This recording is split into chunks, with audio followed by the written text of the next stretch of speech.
Hey, we're back, folks. We're back. It finally worked. Son of a gun. Can I mute the TV, play my baseball music in the background? That's going to work. Son of a bitch.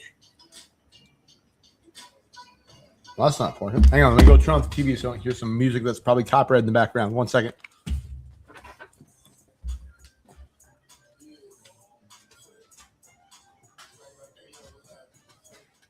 All right, there we go. And my baseball game playing background. Sorry, StreamYard take a shit on everybody for the longest time. So now here we are, and now here we'll go. I'm going to send some messages out to the people in the Discord sector to let them know that's finally happening. Yes, I'm alive. For some reason, for like the last 3 hours, StreamYard was saying, nope, can't work. Nope, we're too trafficked right now. Apparently, you don't have enough of a premium subscription to be able to do it. So we're finally live. We're finally back. We're finally doing this thing. And without further ado, we'll keep it off. Not that one. We want to do the one that has the debate on. That's the one. There's the guy. All right, let's go. Pretty cool intro, I must say. Horseradish does a great job with the intro. Horseradish is pretty damn good at this stuff.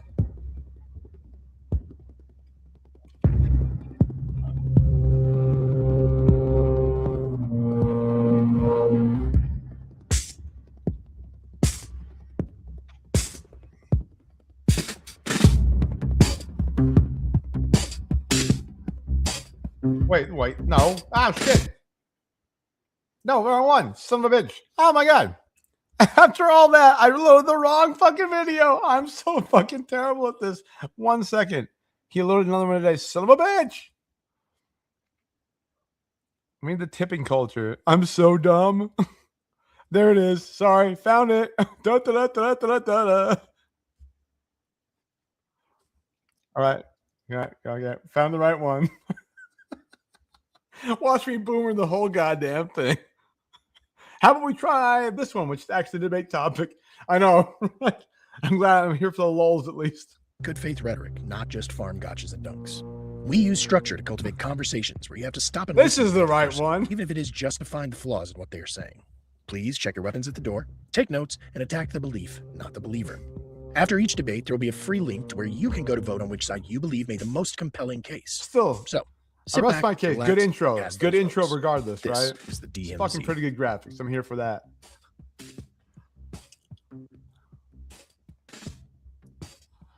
Hey, Jared. How you doing, brother? Good to see you, man. Good to see you. We're just hanging out and having fun. There I am. There my people are. All right, so the way this goes, everybody who's not been here before, there's going to be 3-minute sections going back and forth. Starting with the affirmative, the captain will choose a debater to go first with an opening.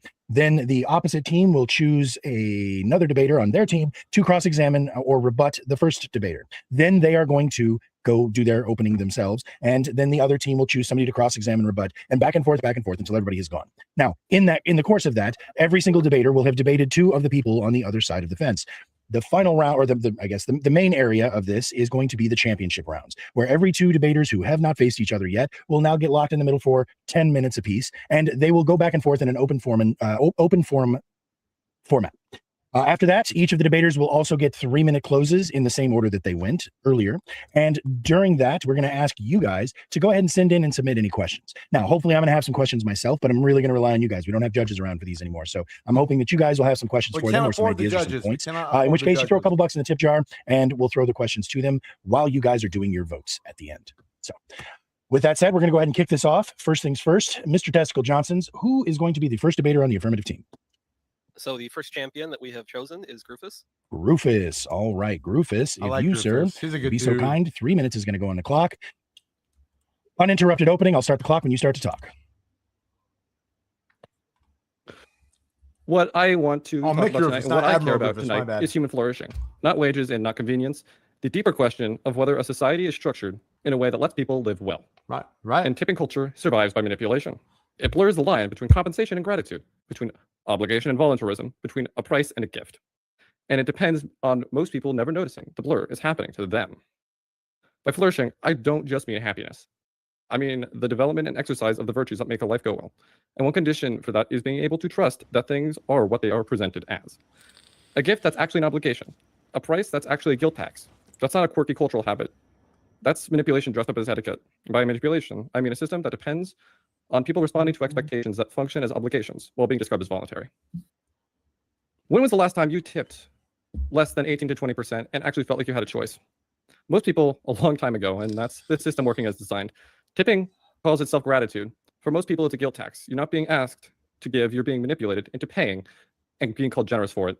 And a person manipulated into giving isn't practicing generosity. They are just complying.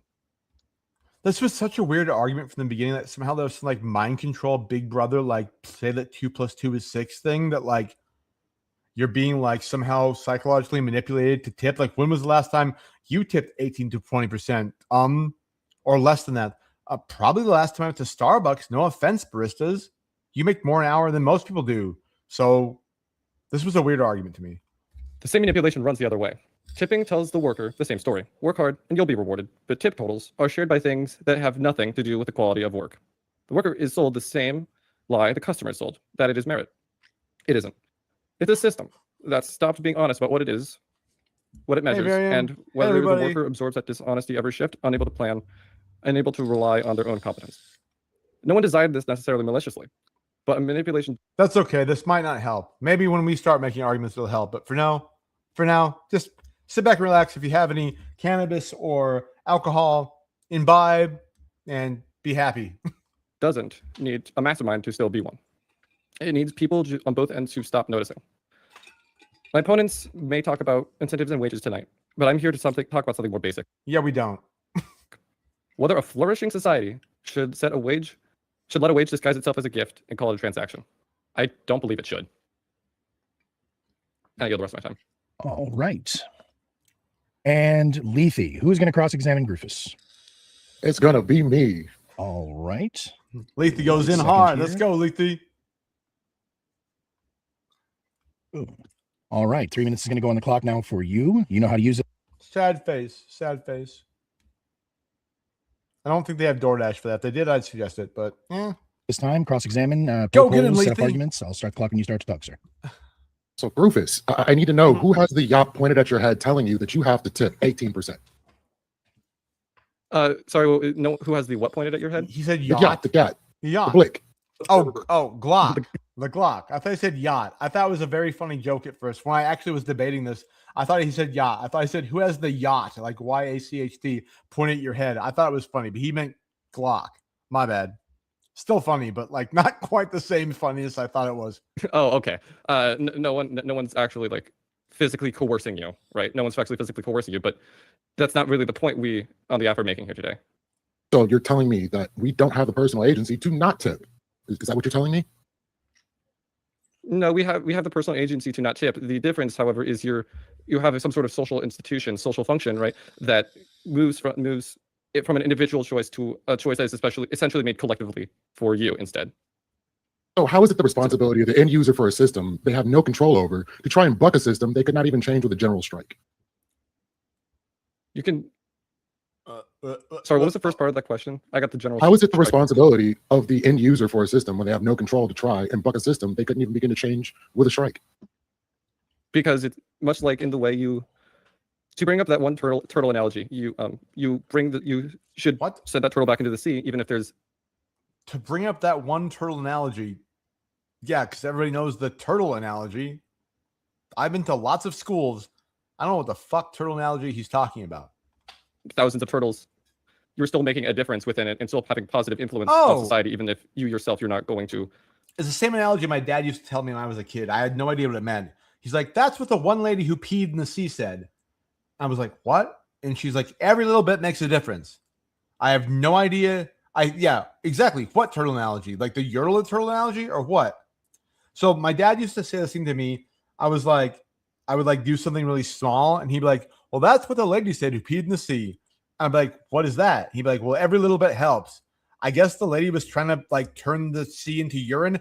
And the analogy still made no sense to me, but it makes just as much sense as the turtle analogy. I mean, I was comparing them analogously for their nonsensicalness. Totally change that society. And then you bring up human flourishing, but yet you don't want one of those turtles. And Yertle the turtle, like the Nazi stack of turtles, like eventually topples because the base falls. But I have no idea what the turtle analogy is. If they're exceptional, to be able to gain the benefit of the exceptional things that they do. Why is this? I'm sorry, I'm saying you should be the one going Am I misunderstanding the question? I'm saying you should be sending that turtle back into this You should be sending what? Yeah. to increase its flourishing, to help its flourishing. Yeah, but you're withholding aid from said turtle that is diminishing its flourishing. You just drain the well. Why would you do this? I'm not diminishing. How am I reducing its flourishing by making sure it survives? Because if you touch the turtle, it doesn't go to its proper breeding grounds. And because of biological imperatives, you've just fucked that turtle over. Like, strictly speaking. You're making sure it survives by giving it what it deserves for the exceptional service it provided. Maybe that's not right. I hope the turtle did not provide any individual any exceptional services. Otherwise, I don't know. I don't think that's analogous. You're comparing effectively manipulating you into paying someone else's wages. That's a far reach from the turtle analogy. Wow. And you think that society itself is going to make up for that? Whether or not you're, I don't think that's also really translatable. You're trying to say, you're trying to get the conversation outside, I think, of the prompt. All right. We'll see. With that, Hey, I'm going to go ahead and go over to you now, Lethe. what if I want? That's fair. I'll stop king shaming. 3 minutes going on the clock for your opening. Tell us more about the turtle, sir. Tell you more Right. about the turtle. Let's start the party by saying there is no ethical consumption under capitalism. Tip your fucking waiter. A recent survey of nearly 12,000 adults by the Pew Research Center showed that 72% of Americans feel they're being asked to tip in more places than they were 5 years ago, and consumers are largely unimpressed by the practice. A similar survey by Bankrate found 2/3 of Americans think negatively of the tipping system, with 30% saying it's out of control. There are some leftover effects from the pandemic, during which many workers and businesses relied on tips to survive, which I don't see why you wouldn't want to help them survive, but, for the sake of the argument. People became very generous during Because fuck that turtle. That's why. COVID. An attorney and hospitality law professor at the University of Houston said that during COVID, more places expanded the tipping model, and that trend has continued post-COVID. But just because you're prompted to tip doesn't mean that you have to tip. If you don't feel the service deserved a tip, then you don't tip. Or in the instance you feel service was terrible, you can give the ultimate review of 1 penny. We have agency in how we respond to perceived social pressures. We are not chained by what a kiosk or point-of-sale system proposes to us. In the U.S., tipping got its start in the civil and post-Civil War and Reconstruction period, when employers were hiring people of color and not paying them wages. Would you not want for these Black people that were doing exceptional service or just trying to live to not have a living wage or not be compensated for what they do? Back then, this practice happened primarily in the railroad industry. It was essentially an extension of slavery. Several factors may have converged to spawn this tipping evolution. The advent of digital payment systems has made asking for tips easier and less awkward than ever. A simple flip of a screen with a suggested amount displayed, usually 18 to 25%, is often all an employee needs to solicit a tip. Plus, the added social pressure of an expected employee watching a customer make their selection creates a psychological element of shame. Oh my God. I'm so. Yes, he did just talk about Black people. You are not wrong. I appreciate your dedication. You're like going the distance to fucking make that happen. Thanks for staying out. That's no, not the building of the railroads. Like once the railroads were built and there were railroad cars running on them, there was a lot of like Black servitude on the railroads and the Irish. But let's not talk about that. That motivates tipping. You should exercise your own agency in this instance. Resist your robot masters, but reward those that give commendable service. No one is entitled to a tip. Any social pressure you feel to provide one is purely personal. And with that, I yield my time. So Lethe, that was interesting. And it's interesting actually that you cited the Pew Research because I looked into the same study. So I think you quoted it there. It was 72% of people feel that the pressure to tip has risen in the last 5 years. Is that an accurate assessment? That is accurate. Right. So if we're discussing, I guess, the resistance of tipping culture. No argument here. No argument here. And some of us didn't. Some of us didn't even red hair. We didn't even get the grace of having red hair. We just look like Italian and shit. 72%. Thanks, people, God. I forget the exact number. It was over 10,000. But About would that not 12,000. Sure, yeah. Would that not imply that the expectation of tipping has increased socially? Absolutely not. The expectation is exactly the same as it always was. Everybody wants to get tipped, don't they? Well, I mean, I guess in contrast to the stat that we both seem to agree on, that 72% of people feel that the expectation has risen. So wouldn't this? So how could you say it hasn't? I suppose. So this is feelings based. It's not reality based. There is no real world difference in the amount of expectation of tipping or not tipping. Just the fact that there's a point of sale system or some other device that's promoting the idea of tipping. Maybe you just never thought about it before, but everybody's always been looking for a tip for the services they render. So I think this is just a perception issue. Okay, well, so in the same poll for the Pew Research, it says the majority of Americans said that they would tip 15% or less for an average meal for like a sit-down restaurant, which is probably the context where tipping is most common. So in this case, it was 6 and 10 or 57%. So 50%, 7% said that 15% is sort of a baseline. Would you agree then that the default options, generally when you go out to a restaurant, now they will start at 20% and maybe 20, 25, 30%. That's becoming more and more standard. Would you agree with that? I would say they put that on the board, but that doesn't mean that's what you have to do.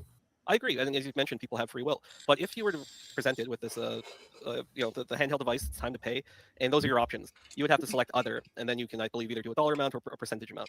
So you don't believe that by having these default options that there is zero social pressure that is being placed, whether or not you decide to do it. Would you agree that there is some level of pressure to do so?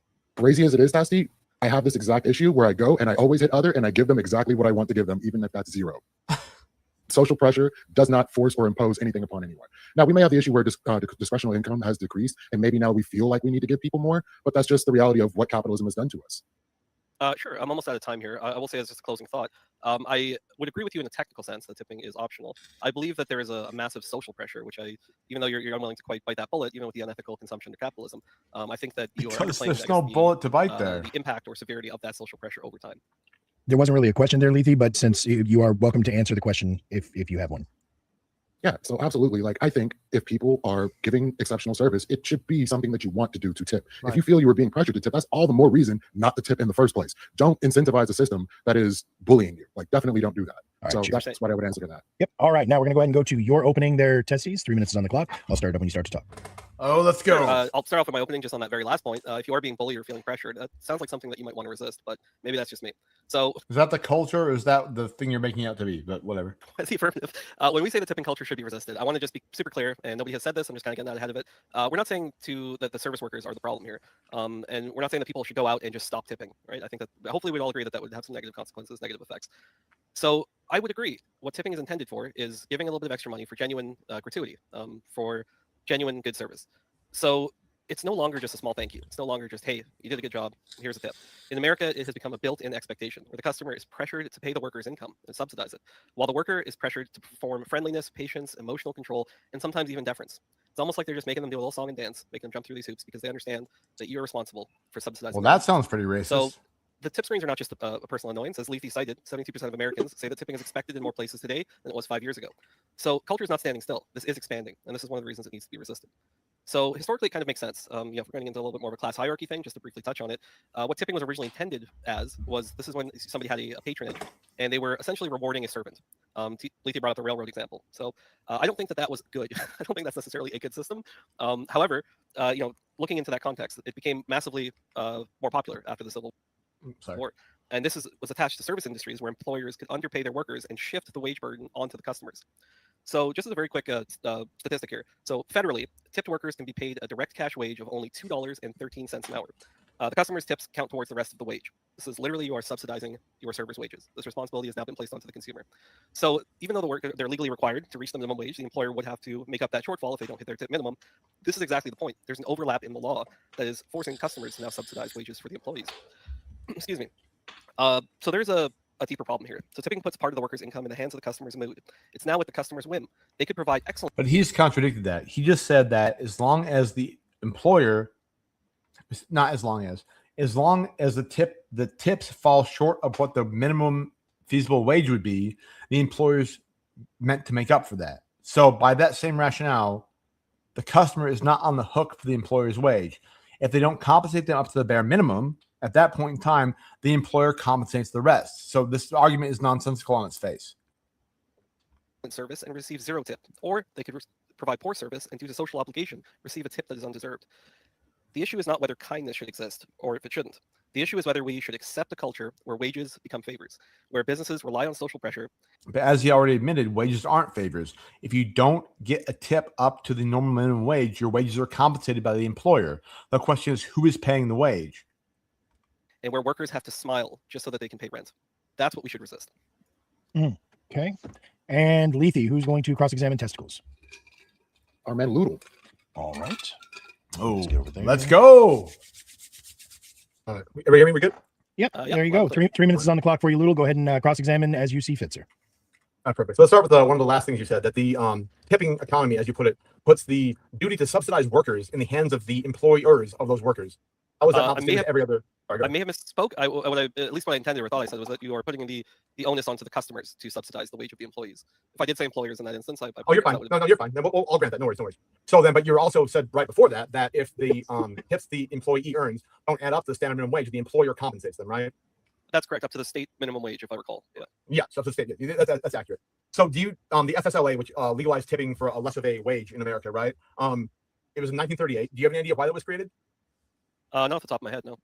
All right, cool. Well, then I'll stop cross-examining for a second and just make a statement that the FSLA was created in the midst of the Dust Bowl Depression era because nobody could get jobs. And so I found out that if somebody could get a job for a lesser wage, but require on the dedication and the quality of their service to make their wage work, that was better for the economy of America at the time. I would argue it is still to this day. So let me ask you a question now based upon that.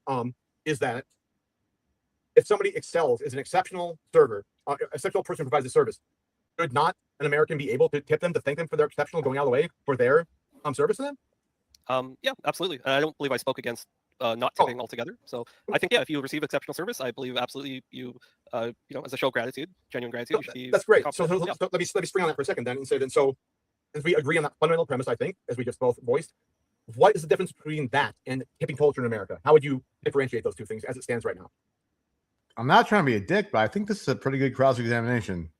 Somebody come in the chat and tell me what I could have done better. I think it's pretty. I mean, I'm not saying it's perfect. I'm saying like I think it's So I pretty highlighted all a right. little bit in my opening, but I believe that there is a heavy social expectation. The easiest thing to highlight, as I said, is when you're handed sort of the machine, you have these default percentages from 20, 25, 30%. And citing the poll, most Americans still feel comfortable with a 15%. So I think that alone places some social pressure. Are you arguing that somehow the necessity of convenience, that instead of clicking other and hitting 0 or clicking no tip, that the way the devices are set up is the tipping culture in America? The devices are the culture? No, not solely. I mean, if you ask for a singular example, more I'm broadly. trying to ground it. I'm trying to understand your position better. Yeah, no, of course. So I think more broadly, we have seen this also expand to other industries where you typically, most commonly, just as a very quick example, and this is most seen as like in restaurants, sit-down services. Most commonly, other things that are cited would be maybe for haircuts, which is also sort of understandable. But now it's also spreading into things like coffee shops. So I would say that this tipping culture has spread to other industries. God forbid you tip the barista if you want to. This is an example maybe of this being expanded. All right. So we are now going to go ahead and go to Loodle Miss. That's fair. 3 minutes is on the clock for you, sir. Also worked like fuck, but yeah, I mean, tipping culture. There was never a good definition of tipping culture, and our two leads should have given that out better. I would agree, but we ran with what we had. And we ran well. Uninterrupted opening. Go ahead and start up when you're ready. Okay.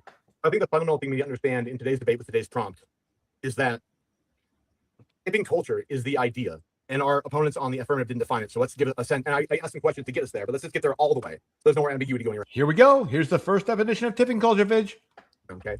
Tipping culture in America is the idea. If you are provided a service and you have the financial means to provide that service and the financial means to provide compensation for that service, and somebody goes above and beyond, and at that point in time, it's your ability, your right, your free will to tip them, to encourage their good service, or on the same side, if they provide crappy service, to tip them a penny or tip them nothing. That is what tipping culture in America is. It's the ability to incentivize in a free market economy the providing of excellent service by masters of their crafts, and to disincentivize people who have provided you a crappy service. So the whole point being is that it began as in 1938, the FSLA authorized tipping, so you can have a lower wage, and the tip has to compensate you, right? So this was a Depression, Dust Bowl era thing. But the whole point of it was, even then, even in the legislative debates that Congress had about it, was about the fact that if somebody goes above and beyond, the customer should have the ability to tip them, to make them compensated for the above and beyond service they're giving. And at the same time, if somebody's such a crappy server, or there's such a crappy job serving them, that they can tip them nothing.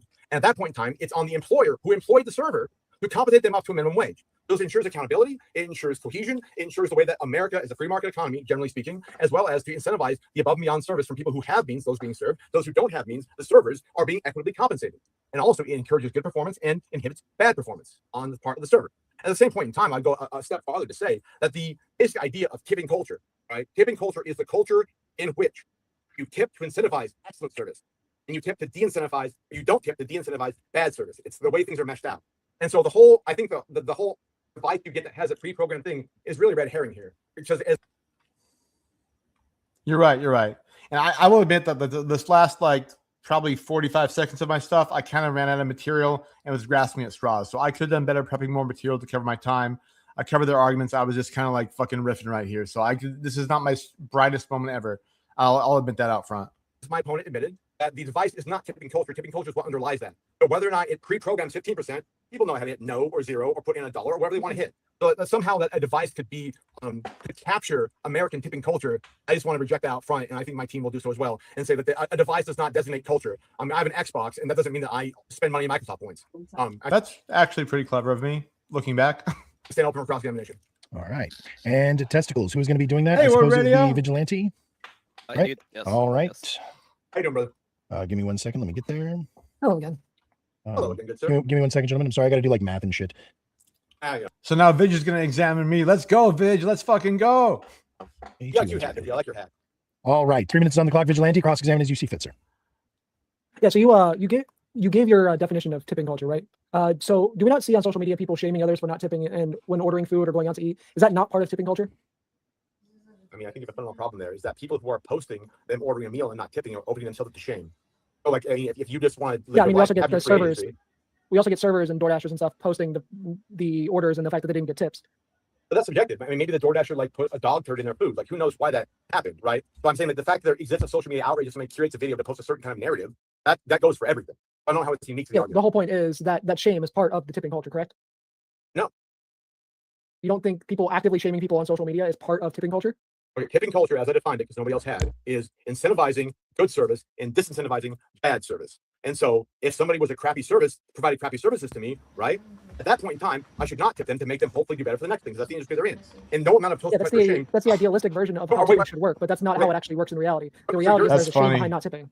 Let me make sure I'm still manning your point. You're saying that because of pressure from social media accounts. You're sorry. I was talking to wifey. Let me go back a couple of seconds just to make sure I'm not losing the track. Sorry, folks. Sorry. You have to listen to me some more. I'm sorry. The whole point is that shame is part of the tipping culture, correct? No. You don't absolutely, think Randy, absolutely, 100%, 100%. Tipping culture, as I defined it, because nobody else had, is incentivizing. That's the whole thing, dude. Okay, so here's the whole point. If their first affirmative would have come out and defined tipping culture as something, I would have had to combat that. Nobody upped. I was the fourth person to talk in this debate. Nobody defined it. So at that point in time, my definition, which is the only one that had been given, kind of reigned supreme. And so now everybody has to kind of go against my definition. I mean, in like debate theory, that's how that works. But also because I think my definition is actually the most coherent of any that comes up. But anyways, yeah. Good service and disincentivizing bad service. And so if somebody was a crappy service, provided crappy services to me, right? At that point in time, I should not tip them to make them hopefully do better for the next thing, because that's the industry they're in. And no amount of social shame. That's the idealistic version of how tipping should work, but that's not how it actually works in reality. The reality is there's a shame behind not tipping. Let me make sure I'm still manning your point. You're saying that because of pressure from social media accounts, people are somehow like strong-armed into tipping more than they otherwise would have, so it's not reflecting of good service? It's just like a pressure campaign from the online mobs? Yes, the social shaming that we do of people who don't tip contributes to tipping culture and is the reason why tipping culture is bad in America. It's not, the reality is that tipping culture isn't what you're describing it as. It's the shame behind not tipping. Scotty. The fact that tipping is borderline seen as a requirement nowadays rather than supplementing somebody's wage. I'm sorry, I'm just like, you just said that like tipping culture is borderline socially required as opposed to supplementing somebody's wage. But aren't those, like, even if it's required, the supplemental wage happens anyways. Right. So I'm just confused about what that means. I want to answer. I just don't know what you mean. It's not. Yeah, no, that's fine. It's not just that it's you're supplementing somebody's wage because they gave you good service. It's socially required because of the fear of getting shamed on social media. I mean, I think anybody who ever has worked a services you job can tell you a couple hundred times where they haven't gotten any tips. So how is that actually valid in practice? I also worked a serving job, but that's all anecdotal experience, right? All right. Never gotten tips. All right, there you go. So we're now going to go ahead. I mean, I think that was pretty. I think it's pretty all right. And go to you, Vigi. 3 minutes on the clock for your opening, sir. Let's go, I'll start up when you're ready. Let us have it, Vig. Let us have it. Yeah, no employer has the right to pay poverty wages and outsource their wage responsibility onto consumers. That is the core of this debate and everything else that follows it. Let's be clear about what resistance means here. Resistance does not mean stiffing your server. It does not mean leaving a zero tip on the receipt while the person who just spent an hour. I think the whole thing is that we all just agree that resistance means, like, should the tipping culture be embraced or riled against? Like, as a culture, should we agree or disagree? I don't think that's the point that was made. Making sure that your dinner went well, goes home wondering how they're going to pay rent. When somebody's ability to feed their family and say how it depends on the generosity of strangers, that person cannot bear the cost of your protest. Resistance means legislation, full stop. The system we have built tells service workers, your employer is not fully responsible for your wages. The people sitting at your tables are. We have taken the most basic obligation of employment, pay the people who work for you enough to live on, and we have transferred it to the consumers through a social ritual enforced by guilt. That is not generosity. That is a system. But we haven't, though, because as his previous speaker said, so what employer is legally obligated to pay is called the minimum wage. If for some reason a tip-based employee does not make enough money to make it up to that level, the employer is obligated by law to compensate them up to that minimum wage level. If the server is exceptional, or they've done well, or they're very generous guests that day, they can make way above the minimum wage. But the fact that somehow providing a minimum wage falls upon the guests by guilting them into it based upon their own arguments at this point is just not tenable. That has failed so completely that we no longer even ask whether a business makes enough to pay its workers. We ask whether customers are going to be decent enough to make up the difference. This two-tiered structure That could very well be true. That could very well be true. doesn't just fail workers economically, it degrades the entire labor relationship. It tells tipped workers they are worth less than the cook in the kitchen, Did he just say tit workers? I hope he did. That's hilarious. less than the person at the register, less than anyone whose industry wasn't carved out of federal wage law. There is no principle reason for that distinction. This is a system that only benefits employers and calls it culture. Tipping should be what it once was, a genuine voluntary expression of gratitude for exceptional service, not a survival mechanism, not a wage supplement, not a guilt tax on a tablet screen before your coffee is even made. The path back to that standard runs through legislation that guarantees. Well, even though that was the prompt, apparently not. Hard to say. Is tipping culture in America should be resisted. It was the prompt. So apparently it's not about the culture. Every American worker in every industry gets a wage they can actually live on. I'll close on the words of the greatest economically progressive president this country has ever seen, whose legacy has been systematically dismantled by the neoliberal consensus that took hold after Ronald Reagan rewrote the rules of American economic life. It seems to me to be equally plain that no business in which for existence on paying less than the living wage to its workers has any right to continue in this country. By business, I mean the whole of commerce as well as the whole of industry. By workers, I mean all workers, the white collar class. Workers of the world unite. Let's fucking go.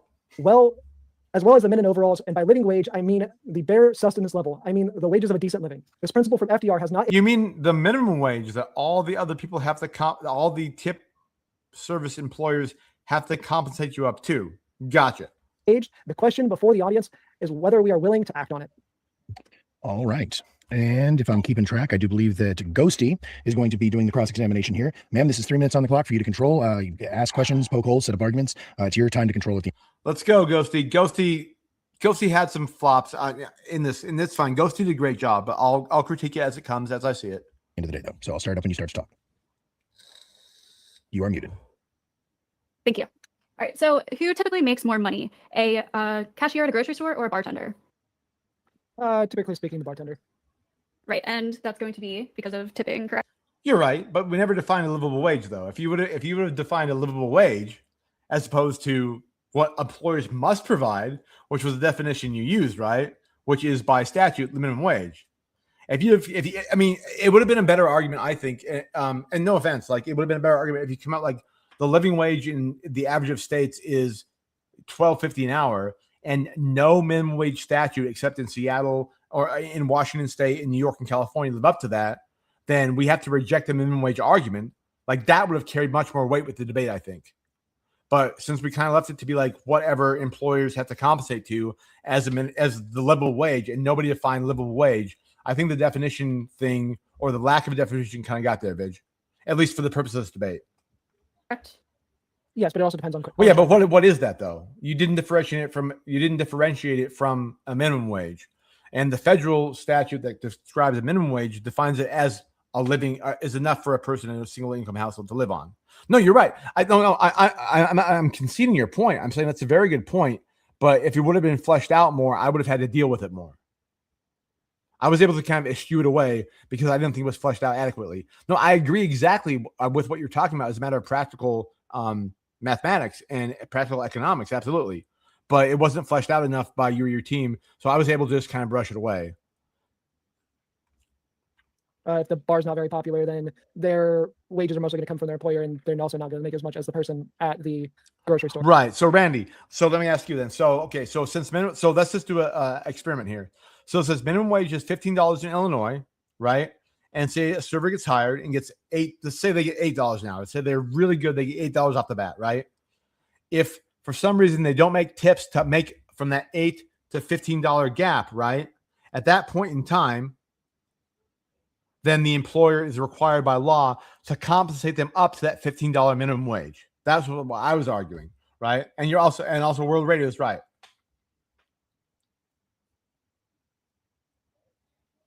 No, absolutely. It varies greatly, right? If you have a kid, if you have a studio apartment or whatever. Oh, I think it's actually after the FLSLA, it was actually required they do that. So there can be shiesty employees everywhere, right? No, Vigi, I'm with you. If if the prompt was whether or not should it exist, I'd be on your side. Like fundamentally, I agree with that, but that was not the side of the prompt I was asked to debate.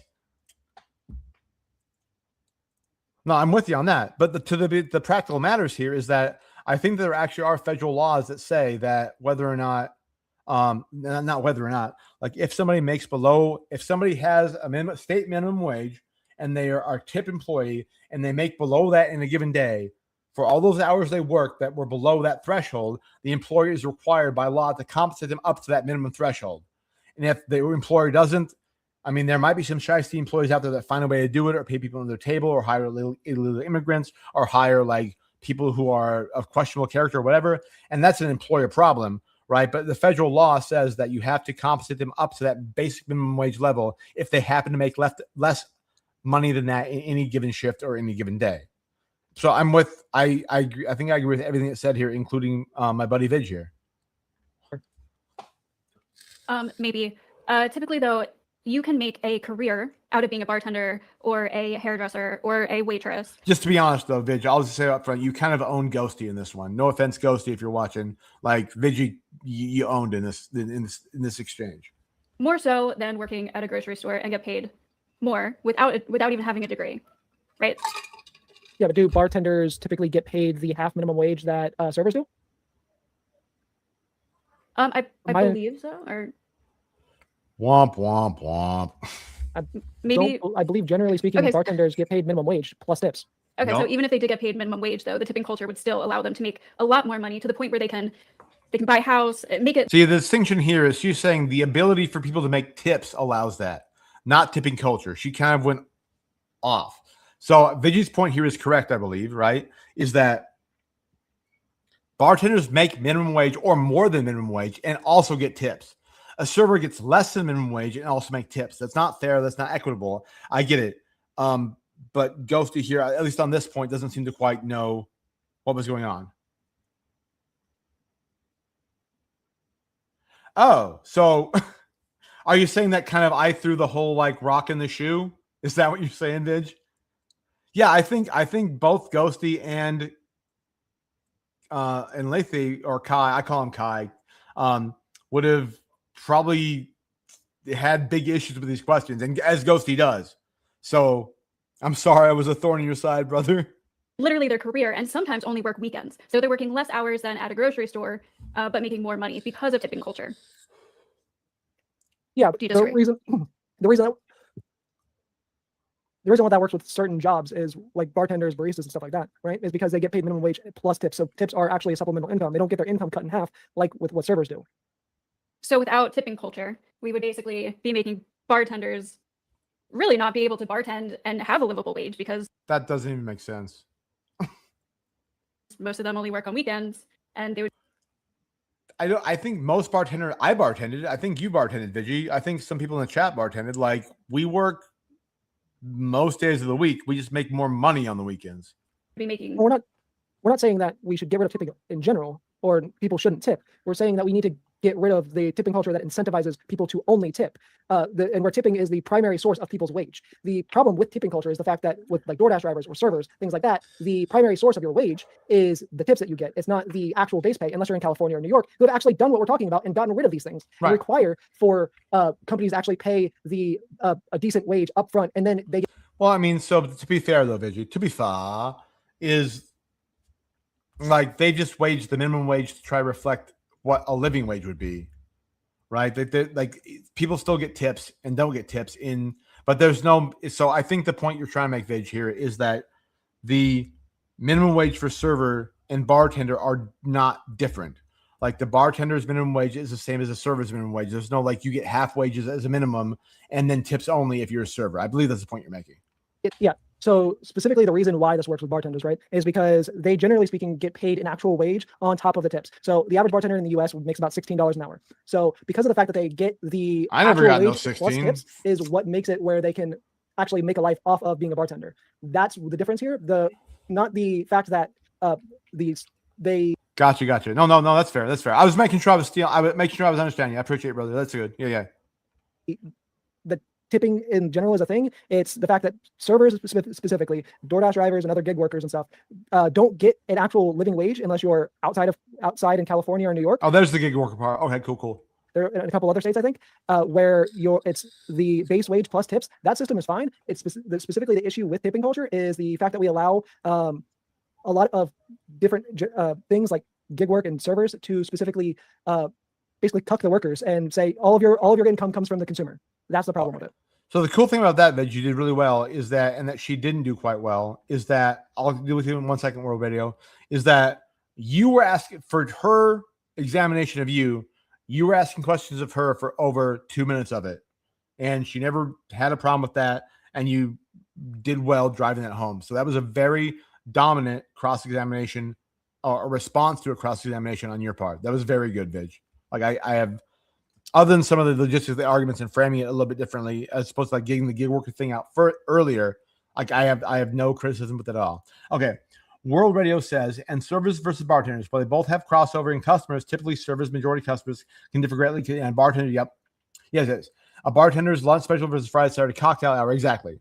And so that's why, I mean, you go to the law of averages, right? The idea that if the bartender is bar backing most of the servers on weekdays, right, as opposed to like happy hour, right, the bartender's making way more money then because people are going to the bar and buying drinks. So the whole idea is it kind of averages out, at least from a business perspective. And it never averages out all the way because the bartender makes money for being there. But again, a server can be 17, 18 years old. A bartender has to be 21, has to be tips trained in I think all the states now. So again, I'm not saying that there's a difference in like human quality there, but there's a difference of skill and a little bit higher level of certification a bartender makes or has or holds in order to make that wage. I'm not saying it's fair. I'm saying that that's how that kind of is worked out. And so servers make money based half on tips. But the thing is, if you're in a state, so let's hypothetically say that every state has, or the state we're in has a California, Washington State, New York based law about tips. And about tips and minimum wage. So like everybody who works there has minimum wage. Now, let me just put if Vidya wants to come up or whatever too, or anybody, let me just drop a link in the chat here so anybody can come on up, okay? Just make it a public forum. If anyone wants to come on up, go ahead. But to that point, it is so like anybody, so in those states, right? The whole point is that in those states where the minimum wage is high enough that a server doesn't make enough tips, then the establishment owner is required to compensate them up to that minimum wage level. Now, we can argue whether or not that minimum wage level is high enough to be a living wage or whether that minimum wage compensation is high enough. But if a server fails to make the tips enough to make that lower threshold, they'll get compensated to that on their check by the employer. But Vidya did well owning this cross-examination. No offense, Ghosty, if you're out there. All right. And now 3 minutes is going to go on the clock for you, ma'am. This is your uninterrupted opening. Go ahead and start it up when you're ready. Right, absolutely. No, absolutely. And that's, again, your voluntary action. There are some establishments that recently, or fairly recently, came out and there's like some like communist distribution of tips. So like if you're a bartender, you have to give X percent of, if you have a bar back and 4 cocktails working for you, right? You have to give them an equal percentage of your tips, which sounds crazy to me. But I know I think Texas Roadhouse instituted that nationally. Don't quote me on that. But one of those steakhouse chains did that. And there was a lot of pushback on that too. But no, absolutely. Hey, Vidge. How you doing, brother? So, hi. So you're wrong in how you're explaining the California, Washington State, and New York thing. And I use them as an example specifically for a reason. The way that those states work is there is no separate tipped minimum wage. So it's minimum wage plus tips specifically. That's why I was using those as the standard. Let me make sure. So you're saying that, so if you work at Waffle House in California, let's say, right? And you get $4.25 an hour. Okay. So can California, if you're a Waffle House employee in California, can Waffle House pay you $4.25 an hour plus tips, or they have to pay you the state minimum wage plus tips? It's state minimum wage plus tips. Okay, so there's no server minus wage in those states. Correct, and that is why I was using those states as a standard. All right, so then in that case, is your qualm with those states the fact that even if you I would say I was using those states as the standard of how as the Oh, okay, ideal okay, of okay, how okay. everything should be. Okay. Okay, that makes more sense now. Sorry, I was listening really hard during the debate. Obviously, I didn't quite get that out there. I'm sorry. Yeah, no, the reason why I was using those states is because they instituted the way that it should be, at least in my opinion. Oh, sure. Like the minimum wage plus tips thing is the entire thing that me Testy, and then Groofus by extent, right? We're By arguing extension, for. Groofus doesn't think there should be a minimum wage in general. That's an entirely separate thing. Yeah, but but he didn't go there in this one, thank God, right? yeah. So my question then is, so if I'm just hypothetically speaking then, so if every state abolished the principle of having servers make less than minimum wage but be compensated up to it if they fall short of that, so it's always a minimum wage plus, you would have no problem with tipping culture then? Like, your problem is that some states allow people to make less. I'm just trying to make sense of it. The problem we have isn't with tipping in itself, right? The problem we have is with the way that tipping culture works. Basically, like, the fact that the way that it works is like the primary onus for your wages is on the customer. In some states, in 47 states or 44 states, whatever it is. Yeah. Yeah. The fact that, like, there's no way in hell that you're making enough to live off of unless you're like a fucking bartender. Bartenders are like one of the few examples. Or gig workers, right? Like, I literally just left my job to go back to doing fucking Uber Eats full time because I made more. Fair enough, man. Fair enough. No shame in that game, brother. No shame. Like, but like, realistically speaking, right? Like, it is better off for people as a whole if the companies are forced to actually pay you a livable wage up front, and then you make tips after that. It also makes it less feel less forced on the whole tipping thing, and more of, this person actually did a good job and they deserve the extra money. So, but okay. So on that point then, so I guess let me just make sure I understand. So you're what you would advocate for, and it wasn't part of the debate prompt, so that's why we didn't get there, right? Is that you would advocate for a living? So okay, so let me ask two questions then. The first question is, so you would advocate for employers being mandated to have a living wage for all employees, and if they get tips, no matter what their role is, good for them. But at least they have a living wage to start off with, and that should be federally mandated across all 50 states.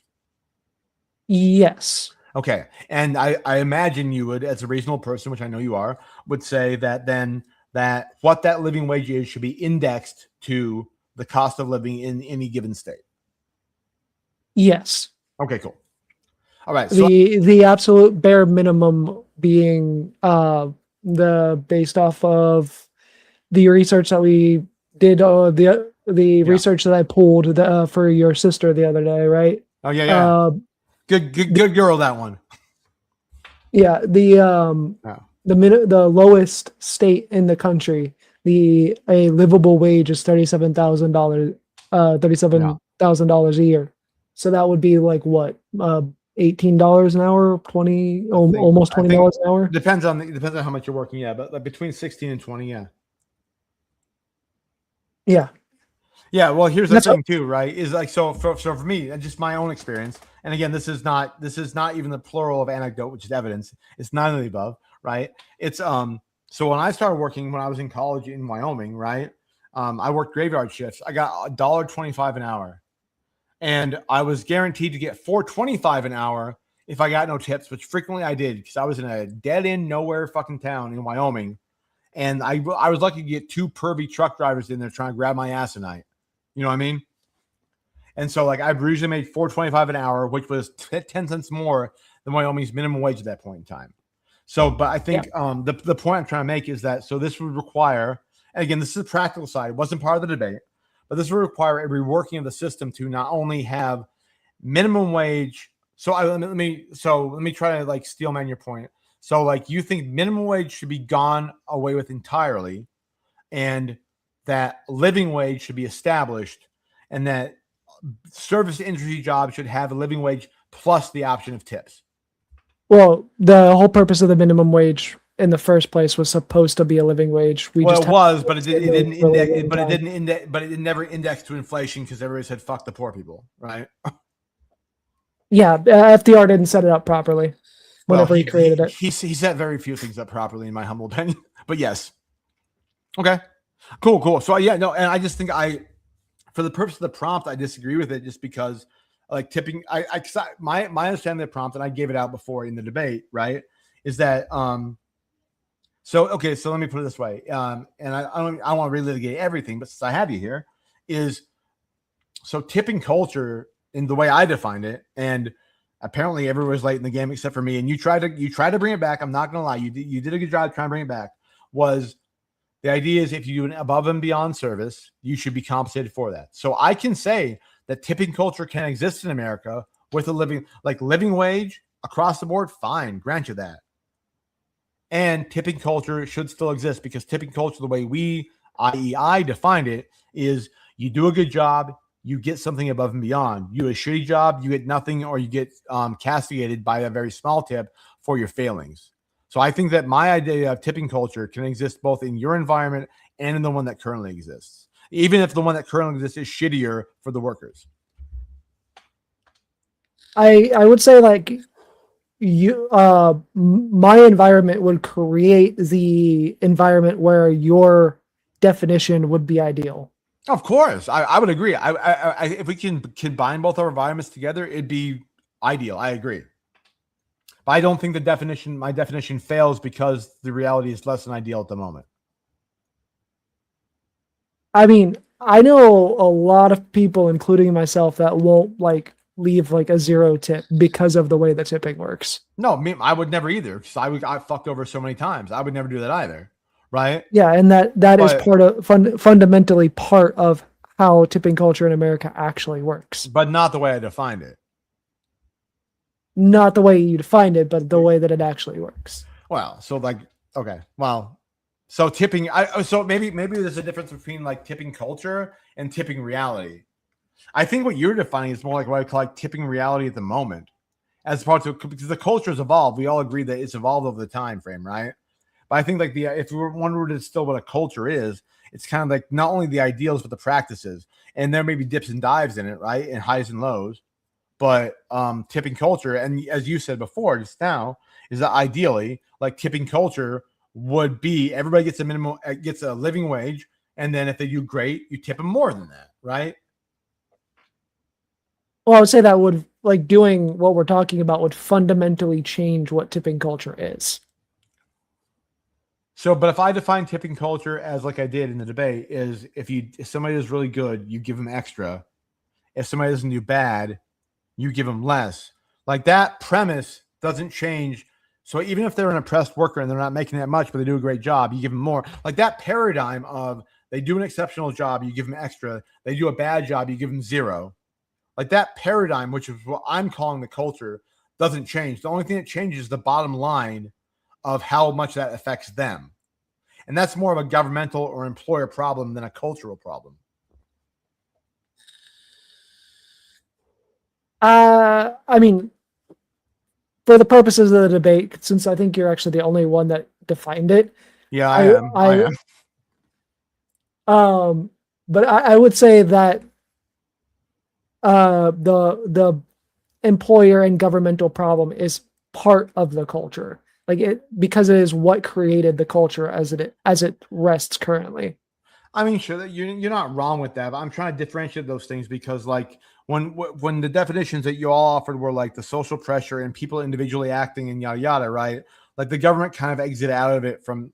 Again, I think you and I are having a higher level of conversation than the other people in the debate had, so I'm happy to entertain that. I'm just saying, like, for the purpose of the debate, right? It seemed to me that there was trying to be like, oh, the government and the employers are the oppressive ones, and they're not paying them a decent wage. So we have a couple questions coming. Can you see the screen, or are you on audio only? I can see the screen. I'm all sitting right, here cool. playing Madden, but I can see the screen. Madden? Who do you play? Yeah. I'm currently playing just the superstar mode. Oh, fair enough. Oh yeah. Okay. my- So what? Okay. What's your player, man? I play that shit too. What's your player? Running back, I quarterback, receiver? I am playing as a QB, and I got drafted by the Jets, unfortunately. Well, womp womp. Yeah, I did a QB one too. I played as I made a character for my daughter, and she played, and she got drafted by Buccaneers, which was also womp womp. All right, so let's go to World Radio. We should. You'll probably kick my ass. I'm so bad at video games unless I play against the computer, but sometime. All right. So my issue with people who have a problem with tipping culture is they ignore the thin margins running a restaurant or a bar.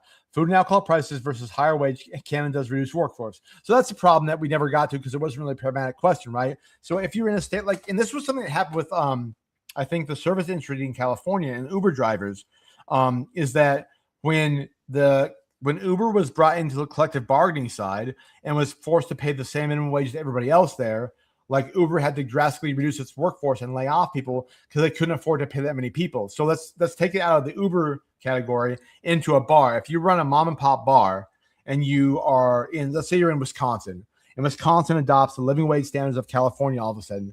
So instead of paying your bartenders minimum wage, which is $7.45 an hour, they have to pay them $15 an hour under state law. Like, how's that bar supposed to stay afloat and not just fire everyone? Or not fire everyone, but like close the doors and lay everybody off. Yeah, so this goes into the more of the minimum wage conversation, right? So well, sure, but I don't think the context of mandatory living wage, they're disentwined. Yeah, so when we actually look at there have been studies on this. Like Sure. I can grant that a couple places might close, right? But the reality is the overwhelming majority of places, even if they have to ever so slightly raise how much stuff costs by just a little bit, are going to be able to stay open. Like I have fucking well, I know. studies So I on know. this So on let my me put. notes. No, that's fine. No. That's fine. But I know you're not a corporatist. I know that for a fact.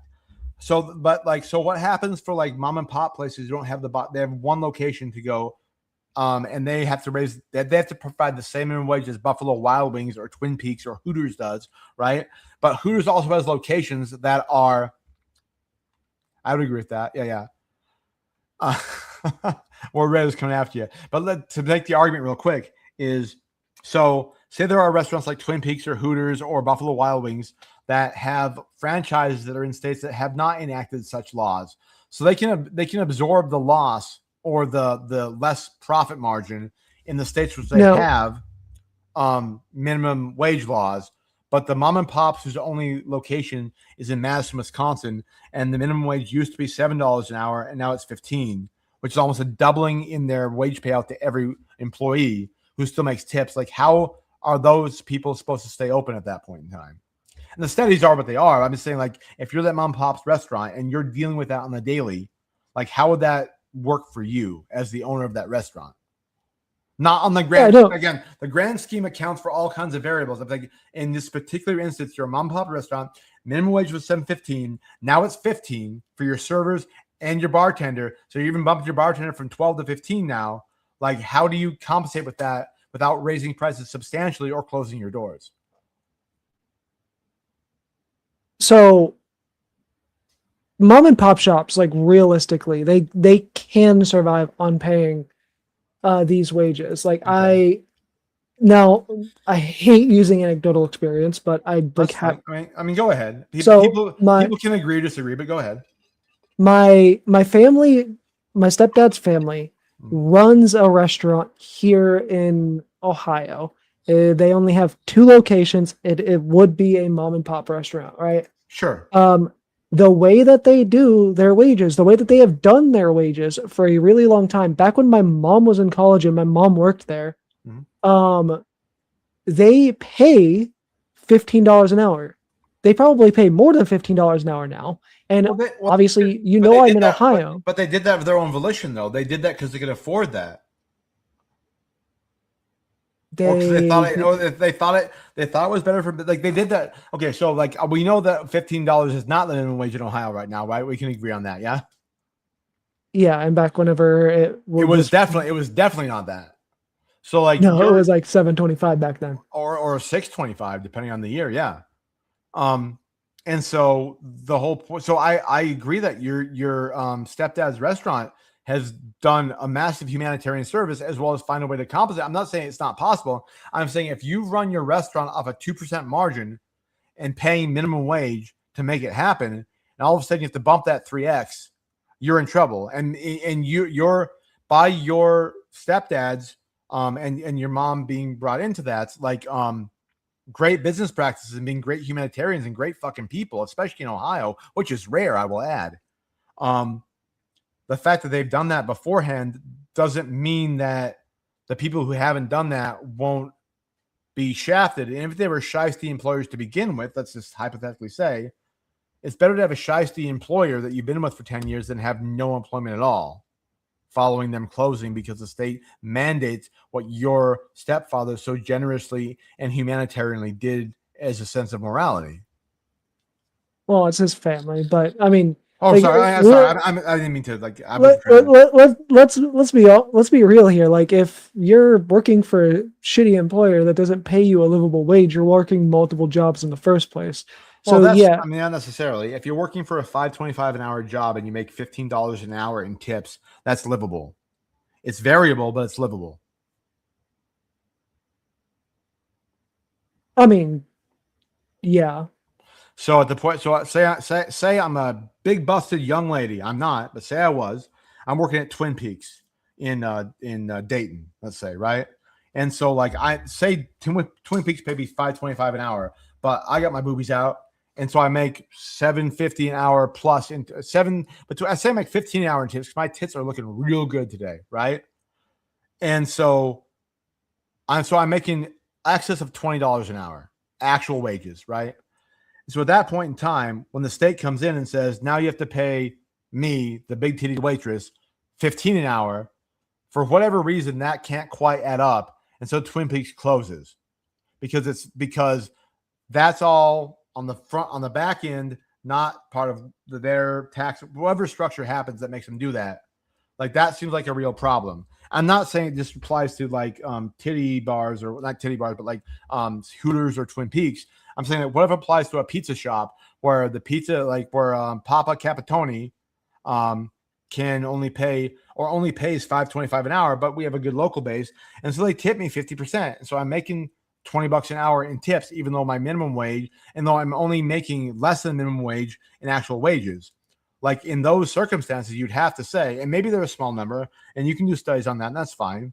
But those small number of mom and pop shops where they weren't compensating them to a living wage already, that being upside down because they were relying on goodwill, relying on customer service, relying on the service, having rapport with them, could make the business go under, and then nobody gets anything because there are no tips left. You have to admit there are at least some scenarios where that could foreseeably happen, yeah? Yeah, there are, like I said, there are some scenarios where that's going to happen, but there are studies have shown that this is the minority of cases. We could sit here and talk about the minority of cases where mom and pop shops and stuff go out of business because it does happen, but it doesn't change the reality that it is the minority of cases. And I can post a study in the side chat, so you can post it in the chat. That will show that So, okay, what would you say world radio here? Yeah, people can. Let me share it too.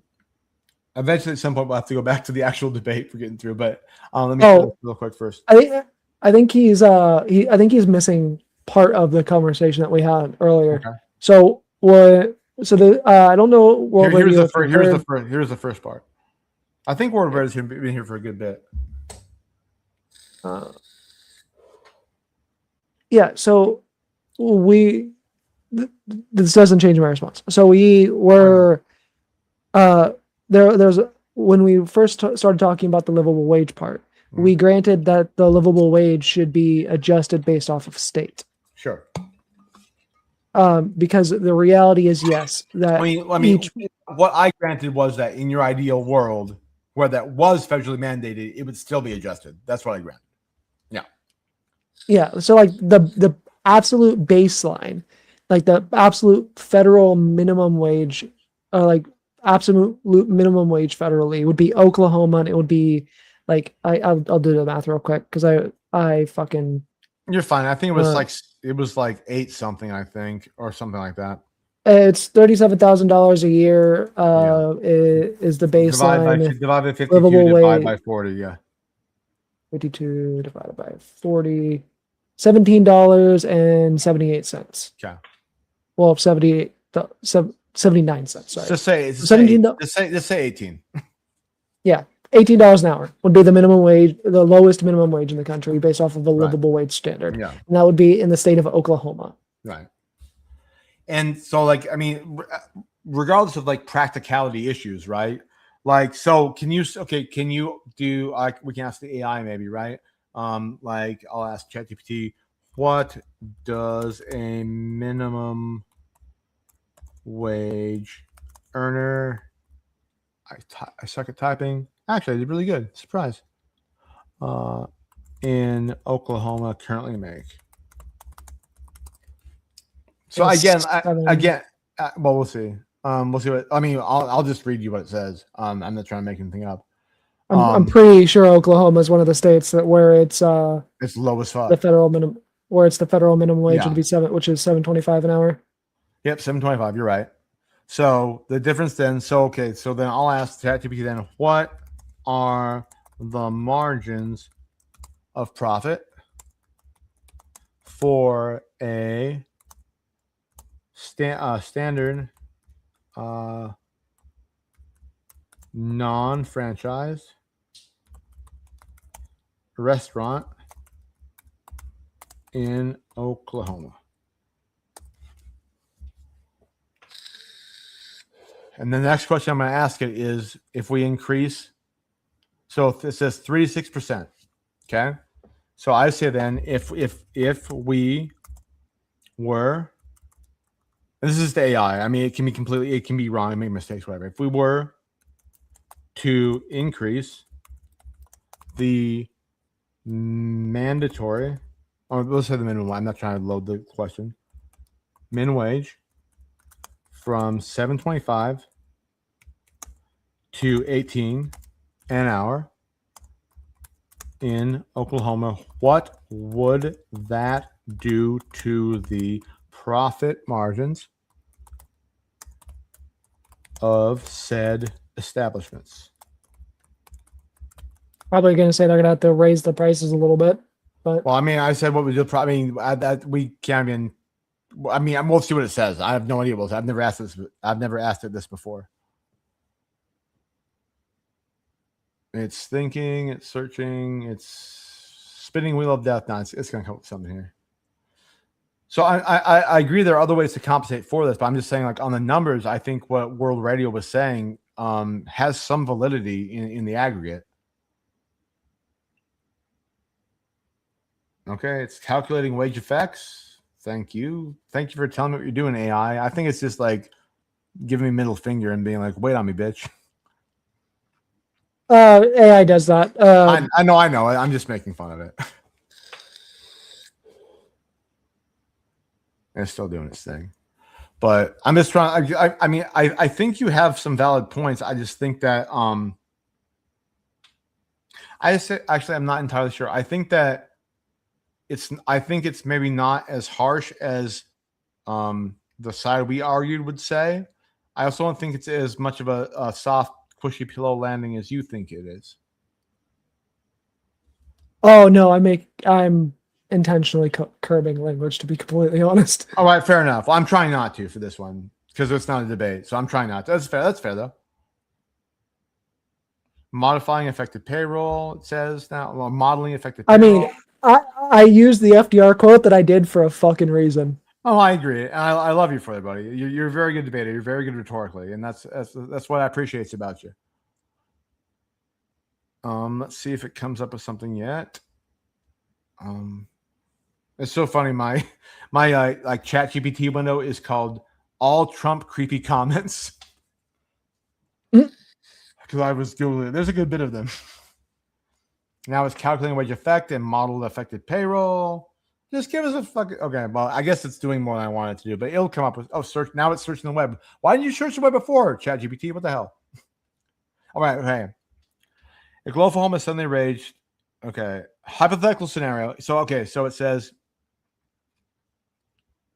A useful hypothetical. Suppose an Oklahoma restaurant has $1 million in annual sales, has a labor cost of 33%, current pre-tax payroll of 4% or $40,000. Affected workers currently make average of $12 an hour. So put that in there for itself. Going from $12 to $18, a 50% wage increase to those employees. If only 20% of payroll employees are affected, the expense labor rise will be $41,250. The restaurant has a 4% profit, becomes approximately negative 1%.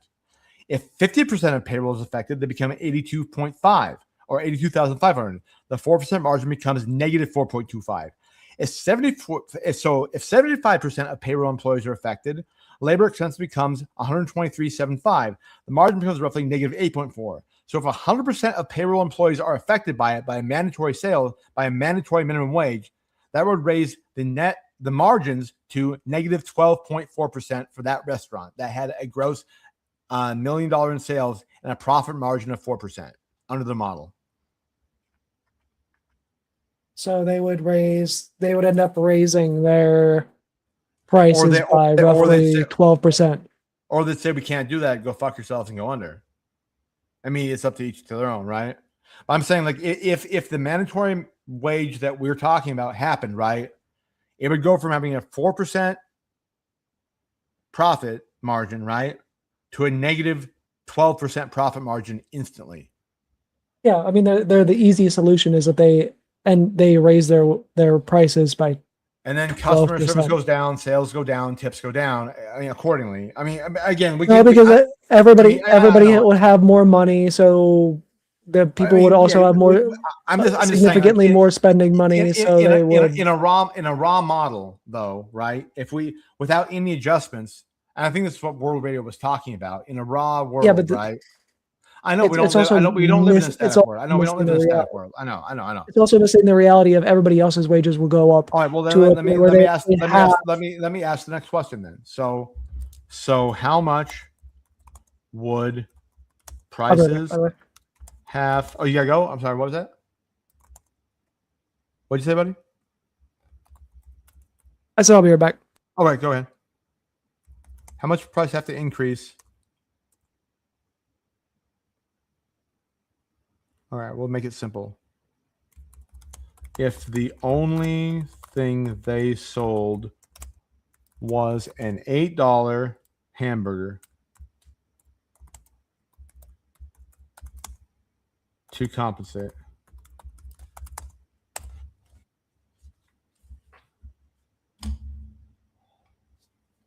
All right. Hey, thanks, World Radio. I appreciate you. I appreciate you helping me pin down this. I appreciate the discussion. It's good. It's good. It's good. Stop the fucking cat. So fun. So fun. I'm gonna play some more debate while he's gone. When he comes back, we'll go. Okay, so I hear what you're saying. It would be great if all these companies could pay a base wage and then on top of it include tipping. One, I want to point out that really doesn't have anything to do with tipping culture. That has more to do with the businesses not wanting to pay a flat wage for their workers. Also, the problem with that is that people tip more because they know that waiters and waitresses don't make minimum wage, and the minimum wage for them is like $2.65 or something. So people will tip less if there was a law saying that waiters and waitresses are supposed to make minimum wage and then you're supposed to tip on top of it. Also, the solution to that would be to raise prices on food in order to give or products in order to give the service workers a minimum wage or a flat wage. And we know that this is going to mostly benefit the business and not the workers themselves. If you make a career out of being a service worker or a bartender, you can make $100 an hour, and you can work less hours than working a minimum or a flat wage job.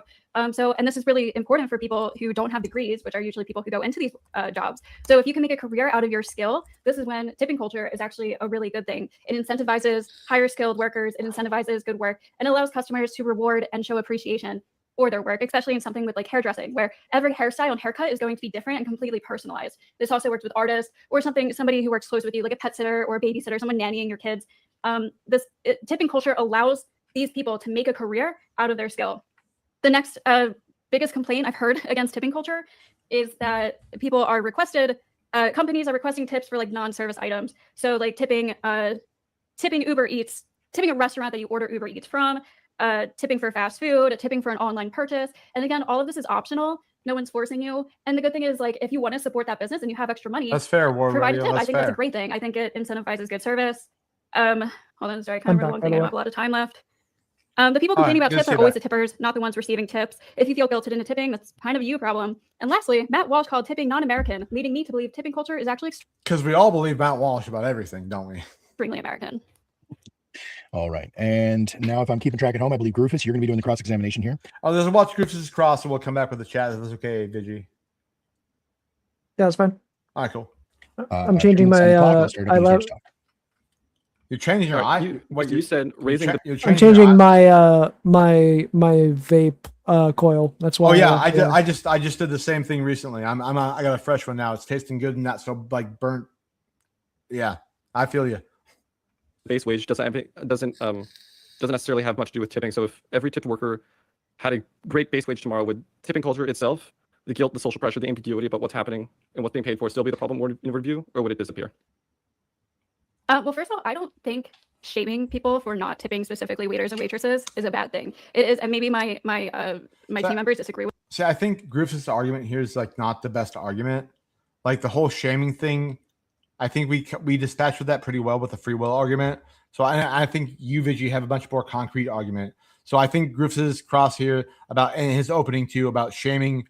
Like maybe he feels strongly about that, so it's like a pet project of his. Ghosty also took the debate of our argument extremely hard. Well, I know, but I'm just saying, like, yeah. So she goes down the hole again, but like, so let's just watch it play out. With me, but I do personally agree with that. If you don't have money to tip, you don't have money to go out to eat, unless they are getting maybe a minimum wage. But it is a service, so like I do believe in tipping. Yes, you just bit the bullet twice. You're right, Veg. Yeah. Don't make fun of my teammates, Veg. That's why I think tipping is a good thing. Hey, I like Ghosty. Yeah. Ghosty I get like along. Josie too. No, you I get along too with her. Requests for non-service items optional, right? Of course you get along with her. She's the best player on your team. Just joking. When a screen at a checkout defaults to 20% option, and you have to actively search for a way to opt out or enter 0. So You have to ask ChatGPT how to fucking opt out. You can click other. Don't make it shady, Griffiths. is that meaningfully different from the obligation I described in my opening, just applied somewhere else? There's always an option for no tip, or there's an option for customize where you can put in a dollar amount. I've gone to Starbucks a good amount. Good job. Whoever Jay Kander is in the Twitch chat down there says, yep, that's an argument for the neg, not the app. He's right. Sorry, Griffiths. My life, I'm not like a crazy Starbucks guru or anything, but I don't think I've ever tipped at Starbucks. Now, in my I'm 30 now, I have like a little bit You have to be a crazy Starbucks guru to tip at Starbucks. That's hilarious. That's just funny to me. more stable money, and I go to a local small business coffee shop. I do like to tip them because they provide great coffee. I like know the people in there, and I don't mind tipping them. But I've never personally felt pressured by a screen to tip. Okay. Do you think current tipping culture is fair to workers in general? I think it benefits workers. Yes. Okay. And well, that wasn't even part of anything. Glad we covered that very well. So in that vein, do you think that tipping culture as it currently works should remain, or should it change? I think it should remain. Again, like thanks for not fumbling the ball. Good job, Ghosty. Way to hold the line. I would love it if companies paid their workers more. I think raising the minimum wage for really, I mean, everyone, but also for waiters and waitresses from $265 to a higher wage. I'm for that. But again, tipping is what allows them to actually make a career and have like a stable money off of a skill without a degree. That's because of tipping. That's not wrong. Fundamentally, that's not illogical. All right. I'll go ahead and end my. All right. Right on. All right, cool. Hey, Vigi, you back yet? Yeah, I'm back.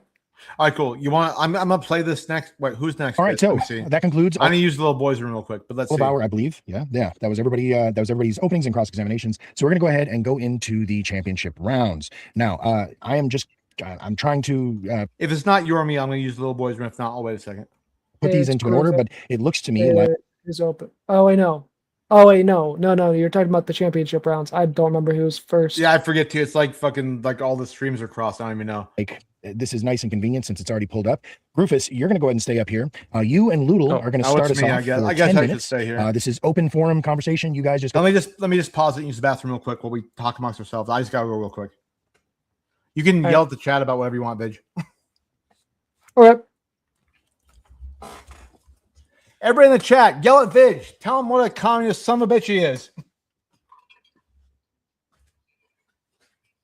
Yeah, so I'll expand on one of the points that I was making earlier before I walked away for a second, right? So the thing that's often forgot here, right? Like they are gonna have to they will have to raise prices like what 16% to get back up to that 4% margin, right? And realistically speaking, it's not going to affect their how much business they get. The reason why is because we have to remember that everybody else's wages are also going to go up as well. So people are going to have a lot more money to play around with. They're going to have more money to be able to spend it'll actually in the long run create more business for these companies because of the fact that more people are going to have more money that they can go out and spend. And what one of the big reasons why a lot of people, like a lot of more poor people, don't go to like mom and pop shops, don't go to like family owned grocery stores, things like that, is because of the fact that we don't really have the money to go to these places. So we end up going to places that are going to save us more money, places like Kroger, places like Walmart, because of the fact that we have to budget and save more money. So doing things like raising the minimum wage to a livable wage provides more money flow into the economy, meaning people are going to be able to actually go out and spend more money. It is funny enough, it will do what trickle down economics says that it's supposed to do.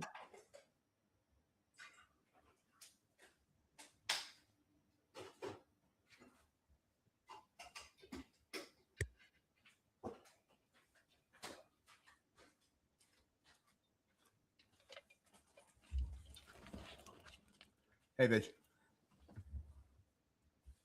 I How'd it was go? waiting to see if chat responded to what I said. You're just like riffing.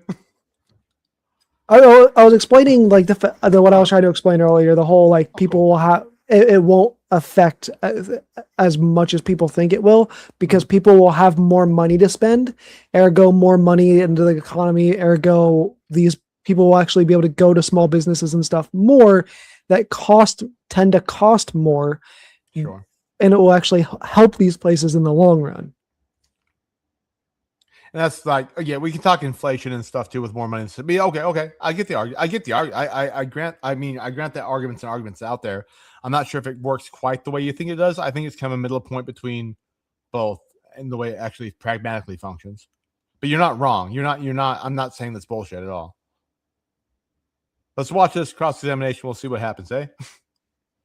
Also, we might consider in the future like doing like a Vigi and Loodle show on the weekend where we just kind of like talk about stuff maybe. Or on the weekday or whatever, maybe at some point in time in the future, maybe. Outside of debates, my main streaming days are going to be Monday through Wednesday, because obviously best days to do Uber Eats and stuff is Thursday, Friday, Saturday, Sunday. Well, that's true. Well, maybe if you have a slow day on Thursday or whatever, maybe we can do like a slow day, Vigi, come and talk with Loodle about stuff, maybe. Or I'm just thinking, I think we have a good dynamic both in the debate, especially after this one when we did the debate on whether or not religious education should be compulsory. I thought it was probably the most like well-grounded and like even-tempered debate that anybody's ever had on Radish that I've seen, at least. I really appreciate that. Yeah, and I ended up having to make an argument to fucking basically expand the prompt, which I fucking railed against fucking Glenn for doing. Which is funny, but I had to pull that shit off. I had to try to pull that shit off on the fly, and karma's a bitch, man. I was brought into that too, like last second as well. They're like, "Hey, motherfuckers, here's a prompt." All right, let's watch a little bit. Let's see how it goes, eh? Go ahead and talk amongst yourselves, and we'll be listening. So start it up. Hey, doing, Griffiths. Hey, how you doing? Good. I'm well, man. I'm well. I could be earning tips, but not here though. So real quickly, has this been something that's kind of been like bandied about all debate? Do you have a definition for your side about what you think tipping culture is? So I define tipping culture as the contemporary American social norm in which gratuities are formally voluntary but socially expected, and where those gratuities often function as part of a worker's expected compensation. Okay, but Like that doesn't function though. Like I gave a concrete definition in my opening, and this doesn't quite do much for it. do you understand the difference between a gratuity and a tip?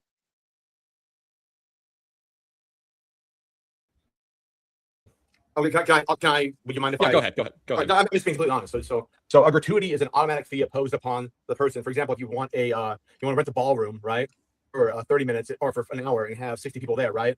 They're going to tack on a gratuity. It might be 20, 25, 30%, depending on the establishment, right? So that's an automatic thing that because you're requesting the service to take out the large portion of the restaurant itself for a certain period of time, that they are allowed to tack on to your bill for that service of not only serving you food, drink, etc., but also giving their space to you, right? Now, a tip is a purely voluntary thing, which is based upon the performance of service.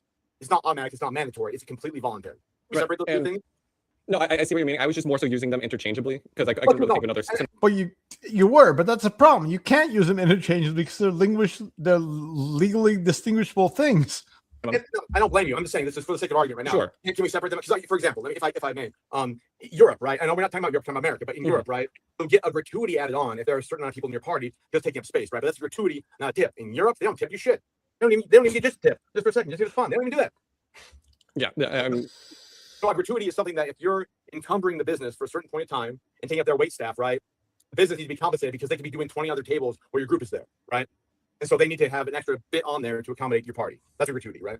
Right. So, and to my knowledge, you are required, a restaurant's required to disclose this upfront. Yeah. When you make, I mean, it's at the bottom of every menu. Or if you call into reservation, they tell you parties of 10 or more or 6 or more. It depends on the restaurant, right? Require a 20% gratuity. So when you make that reservation, you're opting in contractually to that gratuity being put on your bill. Right. So I don't necessarily think this. I would say this system would be preferable over the current. But it doesn't mean it's not against the tipping culture, though. But yeah, system, because my whole case has really been that it's kind of manipulative to say this is the price. This is the price. It's manipulative to say this is the price on the menu, but then fully expect some sort of voluntary interaction beforehand. Versus if you have a gratuity. Also, just on a basic logical level, how can one expect a voluntary interaction? Like maybe it's misphrased, but like one should not or cannot expect a voluntary interaction because by definition it's voluntary. Right. If you have a gratuity on the menu, it's stated upfront. It's whether it's a percentage or honestly preferably just be an increase in the price. But I mean, regardless of which, it's upfront. Under US law, it's always a percentage. It can be between 15 and 30 under US law. That's always a percentage. I know. I'm saying as an or have a gratuity, or you just do away with the gratuities and just increase the price. I'm saying as an or. I think I understand. If I say anything wrong, jump in and correct me. I'm hearing you say is that so. Gratuity seems to be a tipping-ish thing that is actually kind of set in stone the way a wage is set in stone. So that if you are dealing, because again, you have to compensate the employer for taking out half of their restaurant to dedicate to this one group, right? And you also have to compensate the server for not getting tips from other tables for taking care of this one group dedicatedly, right? And that's where the gratuity comes. Basically, it's a mechanism to not allow the server to get stiffed, or also the server to be also running 30 other tables, so the party you're agreeing to pay more upfront doesn't get the service they are entitled to. Right, that's the gratuity side. Do we agree on that? Right. Yeah. And for what it's worth, I have much less of an issue with a system or restaurant or whatever tipping system or whichever establishment or firm. If they were to use that system primarily, I would have much less of an issue with this whole thing. Okay, so the thing about that then, though, right, is that then the only servers who are entitled to that gratuity that's guaranteed for them are the servers the employer allows to cater to large parties.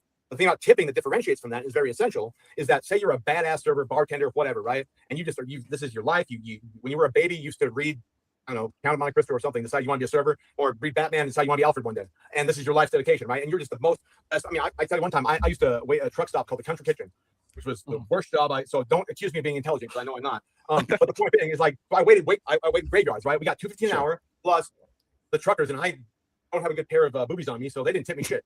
And so like I would come home making like 75 cents in tips every night, right? And they would compensate me up. But I think the whole point is like if I am working the right shift and doing the right thing, so even if there's a gratuity, like the Kiwanis Club of Atlanta has rented out the back room, and there are 2 servers doing that on a gratuity basis, right? The rest of the servers who aren't chosen to do that from the employer, right, should be able to go around and make adequate compensation by doing excellent service to the people who are not part of that group, right? And if they don't, then they don't get tipped as much, and maybe they'll up their game next time. Or maybe the poor, I don't know if you ever heard the song One Meatball. It's an old, you get no bread with one meatball. It's a depression. The guy goes to an Italian restaurant, orders one meatball off the a la carte menu, and wants to eat the bread because he's starving because it's a great depression. And the waiter's like, you get no bread with one meatball. Well, again, like that, there's no shit coming there because the guy can barely afford a fucking meatball. The but to constantly is like the gratuity thing. I agree is great, and that's why it's structured and that's why it's firm, right? The Right, and I'm tip thing- saying, yeah, sorry, go ahead. no, I'm saying, I think it would I think this was a pretty good like response back and forth. I think I was being generous. I was very funny, I think, in retrospect. be better if gratuities were just applied to Oh, for sure. every table. Just take it Okay, further well- and replace tips. Well, that's how Europe does it. But the problem with that then is it doesn't incentivize good service. And I think our argument has been is that tipping culture, call it what you will, right? Is that Sure. the individual has agency to give something above and beyond. So let me ask you a hypo then. Let me ask you a hypo. So if we have your ideal world, I'm calling that where we have everything's I do, gratuitous, right? Yeah. Mhm. And if even though you're paying a 20% gratuity to your server, you walk in the door, you're paying it. You add to your price of meal. If that server does above and beyond good service, could you be not allowed to tip them? Because there are places that don't allow tips too. I'm fine. That's actually a good point I made. There are places that don't allow tips because the gratuities are already included. How would you account for that, Veg? So I think the gratuity being included is because of the problem that we're talking about. So like I know a lot of places like during the FIFA the World Cup thing, right? A lot of places had to start like temporarily doing gratuity mandatory because the Europeans were coming over here because the Euros were in town. Yeah. And they just like weren't tipping, and it was like fucking up the way that everything works. Right, because they had to because there was a tipping culture here that was functional. Maybe. I mean, I would say that the fact that the Euros coming over here and not tipping, fucking it up, shows that it's dysfunctional. Or the European tipping culture, or the American tipping culture. That the American tipping culture is dysfunctional. So the Euros culture, where they never tip anything ever, is more functional than the American tipping culture? Because they pay their workers an actual livable wage, yes. I thought you were going to do that. No, we're talking about the tipping culture of each society, not the economic culture of each society. See? It is more functional because of the fact. Can we agree that Europe does not have a tipping? Like Europe's tipping culture is basically zero. Yeah. Oh yeah, absolutely. Okay, but Europe has compensated that by its social welfare programs and its or whatever you want to call it. They have a basic living wage in Europe, basically, right? So Europe's tipping culture is fuck you. I already paid you my taxes. I mean, that's a rough way of phrasing it, but more or less, right? Yeah. All right. So like Europeans' tipping culture and America's tipping culture are not homogenous. They are different, right? So we actually were like going to talk about Europe's tipping culture and stuff. Yeah. As like part of our approach, but we decided against it because really that would have been more fun. Because we thought it wouldn't blow over as well as like just straight up doing like the lefty talking points. Okay, well, fair enough. I mean, also since the prop is the tipping culture in America should be resisted. I mean, you could have proposed the alternate that like, and the European tipping culture should be affirmed. I guess you could argue. Which is essentially what you were doing under another name, though. Yeah, it is literally what we were doing, just under a different framing. That's fair. We just instead included the American examples of where this is applied instead of using Europe as the standard. Oh, that's fair. You're like the best places in America, like California, New York, and Seattle. No, I'm just joking. All right, we'll finish this out here, and then we'll go. But yeah, no, that was great though. I like the back and forth there. It's good. In this instance, tips would be fine because they're already getting at that point. They're also not getting. They're like, at that point they're not relying on it, right? That's a part. So reliance interest, right? Like the reliance interest is the thing that could have been brought up before, and it's a legal principle. So Vij, I hope you still are pursuing going to law school. I think you should. I think you have the right kind of mind for it. So like reliance interest and promissory estoppel, right? So basically, there could have been an argument here that I could even make from your perspective and say that like I rely on so my wage is $5.25 an hour. I rely on making enough tips to make enough money to pay my rent every month. There's a gap between the minimum wage the government's paying me and the amount I'm making tips at $1,700 a month, let's just say, okay? So I have a reliance interest on my employer that that somehow by me giving me the proper shifts, the proper times, will allow me the access to make that $1,700 of difference, right? Or that $1,500 of difference. So I have a reliance interest on my employer to, by my contract of employment, to give me at least the opportunity to make that money. And if the employer shafts me, the employer should be required to compensate me by the detrimental interest of my reliance, or promissory estoppel, as it's called in law, to compensate me up to how much I need to have a livable wage. That's a very interesting, I just thought that up right now, but that's a very interesting argument you might use in the future. Yeah. Yeah. But that's not what was, but I think that was Rufus is like gesturing at, but we'll see how it goes. Well, you gotta realize Rufus is also an ANCAP trying to fit with the framework of his two left-leaning partners in the debate. I mean, I realized a lot of stuff. Like when I debated Isaac, Borat, whatever, I realized a lot of things I didn't want to realize about life. Testes and vidges. Well, the servers aren't, but the whole point is that the servers don't have to be relying on the U.S. law that if you don't make as much as the cook, a restaurant is responsible to compensate you up to that point.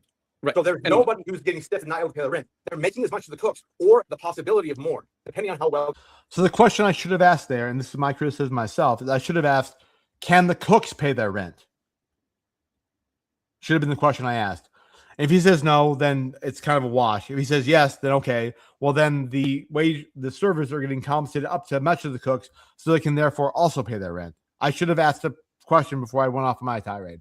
That was my that trap question probably would have worked on Grufus because he probably would have said yes. If you would have asked me or Testy that, we would have said probably not. Well, yeah. I'm talking situationally. Yeah. I mean, this whole line of questioning never would have happened if it was you or Testy. Like we've never gotten down this road this far if it was you or Testy. I'll guarantee you. Oh yeah. Yeah. More than likely not. Well, I mean, I don't see a road to nowhere like this that would happen otherwise than this specific interaction. And Rufus is great. Like I have no shame. I have no shade on him at all, but like this was kind of brutal. They perform and how well they interact with their client base. Right, and this kind of you kind of bring up my point I want to get up at some point during this, which is I don't think empirically that most people, most servers tips and whatnot are really based. You see where he said empirically, I was like, this is like the what the fuck hand. Whenever I do this is the what the fuck hand. I'm like empirically, I'm like, as opposed to. So, if we ever debate again, I do this. This is the what the fuck hand. Based off of their of how good they serve, they are paid based off of their appearance or how's the size of the table, right? And I have empirics for this. I have two of them. No, that's fine. My question is like, okay, so are you defining tipping culture based on some empirical data of the average tip share? No, I'm not. I'm using this more as a response to some other points that both you made in your opening and also Ghosty and Leaky made in their opening. I'm not necessarily. And to just basically, I have this data and I haven't got to put it out yet, so let me put it out now. It's okay, Rufus. I get you. Really making this a central point of my argument. All right, so let me just ask you one final question. Is like, so will you agree with me that the whole thing of the tip is from the individual agency of the tipor to the tippee? Mm-hmm. And it's based upon, and if I got $15 in my pocket and my lunch costs $14.99, then I am the asshole. I'll tip them a penny, even if it was great service. And maybe I'll thank their hand and say, thank you, I'm an asshole. I would tip you more, but I'm broke ass some bitch. Right? Maybe that's the case. But the whole point is that the agency, the onus is on the tipor to give to the tippee based upon their evaluation of the service if they are able. Is that, you understand it? Right. No, I mean, I would agree that's currently how the system works, of course. All right, cool. Thank you. Well, then he shouldn't have said yes. He should not have said I agree. He should have said I fundamentally object, and here's the reason. Sorry. I love how you said tip whore. Tipor, so in law, the tipor and the tippee. Like the guy who gets the tip, the guy who gives the tip is a tipor. The guy who gets the tip is a tippee. But no, it sounds like you're saying tip whore. Well, I mean, I don't think he thought that. It's at 1.5%. Man, 1.5 speed. I'm surprised I can even listen to my stuff at 1.5. I talk fast anyway. Like, I'm surprised everybody's not like, slow this shit down. No, I mean, I it's- talk fast too, so I know you do, but I think, if I may, I think I talk a little bit faster than you, which is probably to your credit and my detriment, actually. yeah, I slow myself down a little bit intentionally a lot of the time.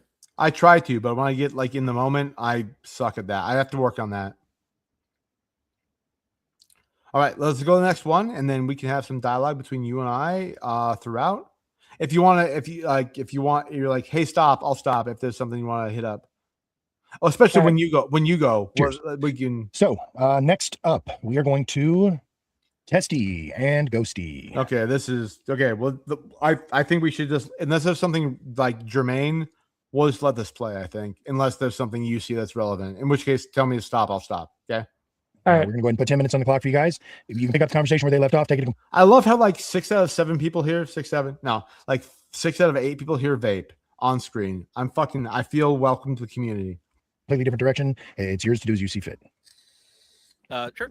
So, I mean, did you have any comments? I think the distinction between gratuity and tip is fine. One thing I may throw in there, I don't know if you agree with this, Ghosty, but Granted my point. would you say that more colloquially, not talking legally here, do you think that there's a little bit of Way a to- conflation in people's Way to minds dodge my point. He granted and then dodged. What a great guy Testicle Johnson is. when they see gratuity versus a tip? Hey, that's what do you know they're the signs of a good debater. Well in their mind. No. They're He's probably- good. He's very good because he knows like he's out of his depth with the legal argument, like we talked about earlier. And he's also trying to eschew that. No, he's a good debater. Like I never said he wasn't. No, he's trying to he's like, oh fuck, I'm hooked on this. Let's try to get that out and then make this person on the other team admit that it's not relevant. Like he's doing the best thing he can do at this point in time. 100% strategically agree. Like inflation. Okay. Would you say that that's like, let's say that instead of saying gratuity on the receipt, if it just said service charge or obligatory charge, something, do you think that would help maybe Don't ask my partner that. She doesn't know what the fuck she's talking about this. change that I perception actually do because it's good for you. as so people don't sort of, make that conflation? I mean, but what's the difference? Just calling it Buffering. something different, Well, or Yeah, essentially. I mean, because I would say, at least on the softer side of things, I think this could be an example when we're saying we're resisting tipping culture more broadly. I would say that calling it something and defining it, it does have to be, I think, Loodle said either on the menu, I know on the receipt, in some way they are supposed to signal. Anecdotally, I have been in a position before Don't use my words against my teammates, you son of a bitch. where this was not disclosed, and so tips are sometimes provided on top of a gratuity in some cases. But you could, that's a one-off. I'm not going to use that here as an example. But I guess if you agree that there can be some conflation, or if the average person doesn't necessarily know the difference, that maybe making that more clear could be beneficial. I mean, is that supposed to make people feel less manipulated? Is that your argument, or When you say That's actually a very good, Testicle had her over the barrel there. That's actually a very good response. I'm not sure she understood the question entirely. That's actually a very intelligent response by Ghosty here. Like she kind of deflated the whole thing and brought it back to square one. That's actually a very strategic response. Good for her. less manipulated, I suppose so. I mean, if we're talking about manipulation, sure, we can leave that just standing. Maybe we can revisit it if that's okay. Okay. Sure. So I guess more broadly, let's say the ideal, right? We're talking about the ideal, that a tip is a reflection of service that is beyond the ordinary, right? Kind of above and beyond. I think in your opening, you did mention it is. I love sort of that a supplementary. You said head service don't really shake. make wages, and I think you tied that with kind of the classic line of if you can't afford to go out and eat, stay at home type of thing, right? So, Yes. Well, if so you can't afford to tip, you can't afford to go out and eat, Sure. So, do which you is a think that- privilege, right? Yeah, no, fair enough. Do Oh. you think that it is the customer's responsibility or the employer's responsibility to make up any sort of shortfall in those wages? I mean, if I was Testicle Johnson right now, I've been like, what? People can't eat? So if I only have the ability to go to McDonald's and I only have $3 and it's $2.99 and McDonald's don't want to tip yet, like you say, I don't have the ability to eat. I think he could have pushed on the ANCAP stuff. He could have pushed harder. Wait, you haven't been to a McDonald's with a tip jar? I have. Oh, no, I have. I'm saying but okay. So the whole point was an internal critique on Ghosty's perspective here, right? Like Ghosty said, if you can't tip, you should not eat, was what she said. So I think the stronger point from Testicle Johnson was well, if I have $3 in my pocket and double quarter or not, fuck, that costs $8 now. Like a McDouble costs $2.99.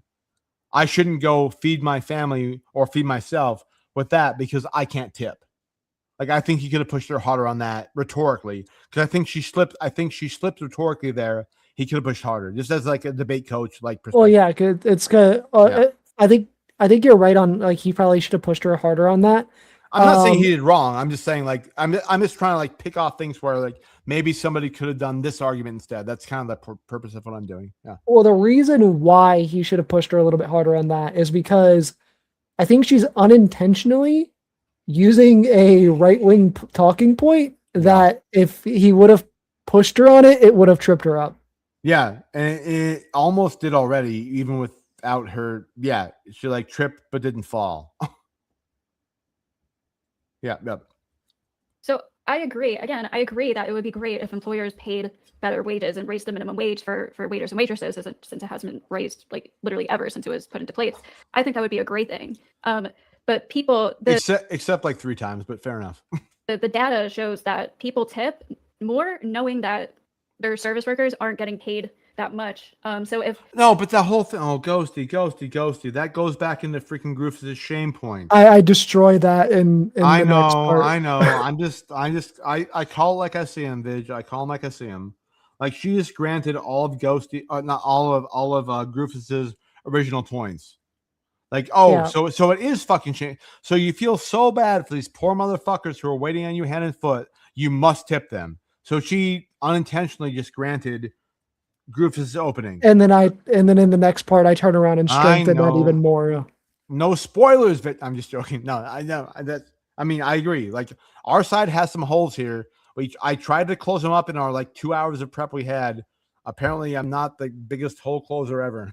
If all of a sudden restaurant workers now get paid minimum wage, overall, in the end, based on the data, they're going to end up bringing home less money than they would have before. So that literally makes no sense. But go ahead.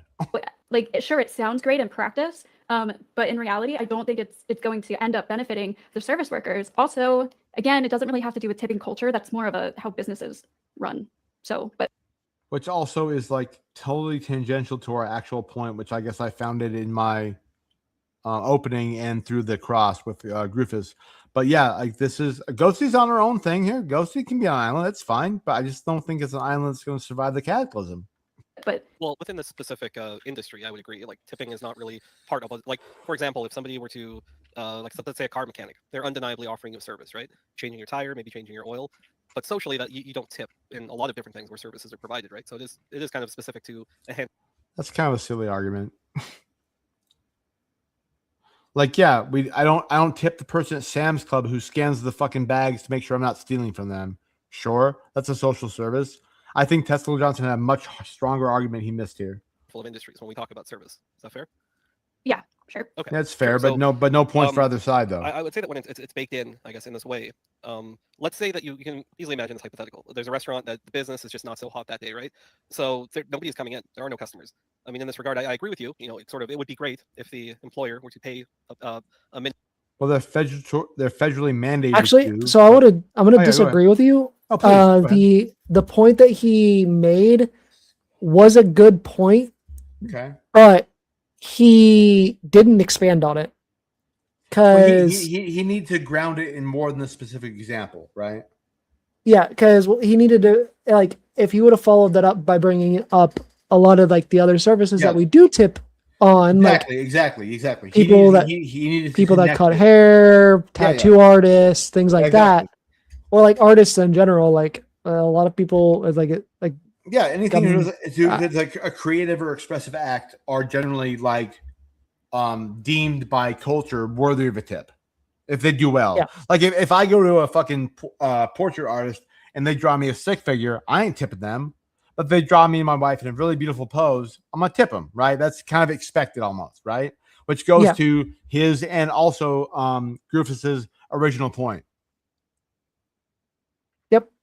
Like, yeah, he just didn't expand on it properly. Yeah. And that's like my debate coach hat is like, I'm not saying it was a wrong argument. I'm saying you need to nail her on this right now. Don't let her skate because later on it's gonna be hard to tie it back. Like you had her on the ropes. Time to put the dagger in, like not literally. It was the right thing to bring up. He just didn't expand on it properly. Yeah, he just let it slide. Exactly. And that's half of what I see in these debates I'm reviewing, right? Is that people have people on the ropes and they're like, oh, good point for me. And they like do the whole like hair flip thing or whatever. And they're like, let them slide off it. No, it's a hockey game. You have them on the ropes, push them over the side and beat their ass.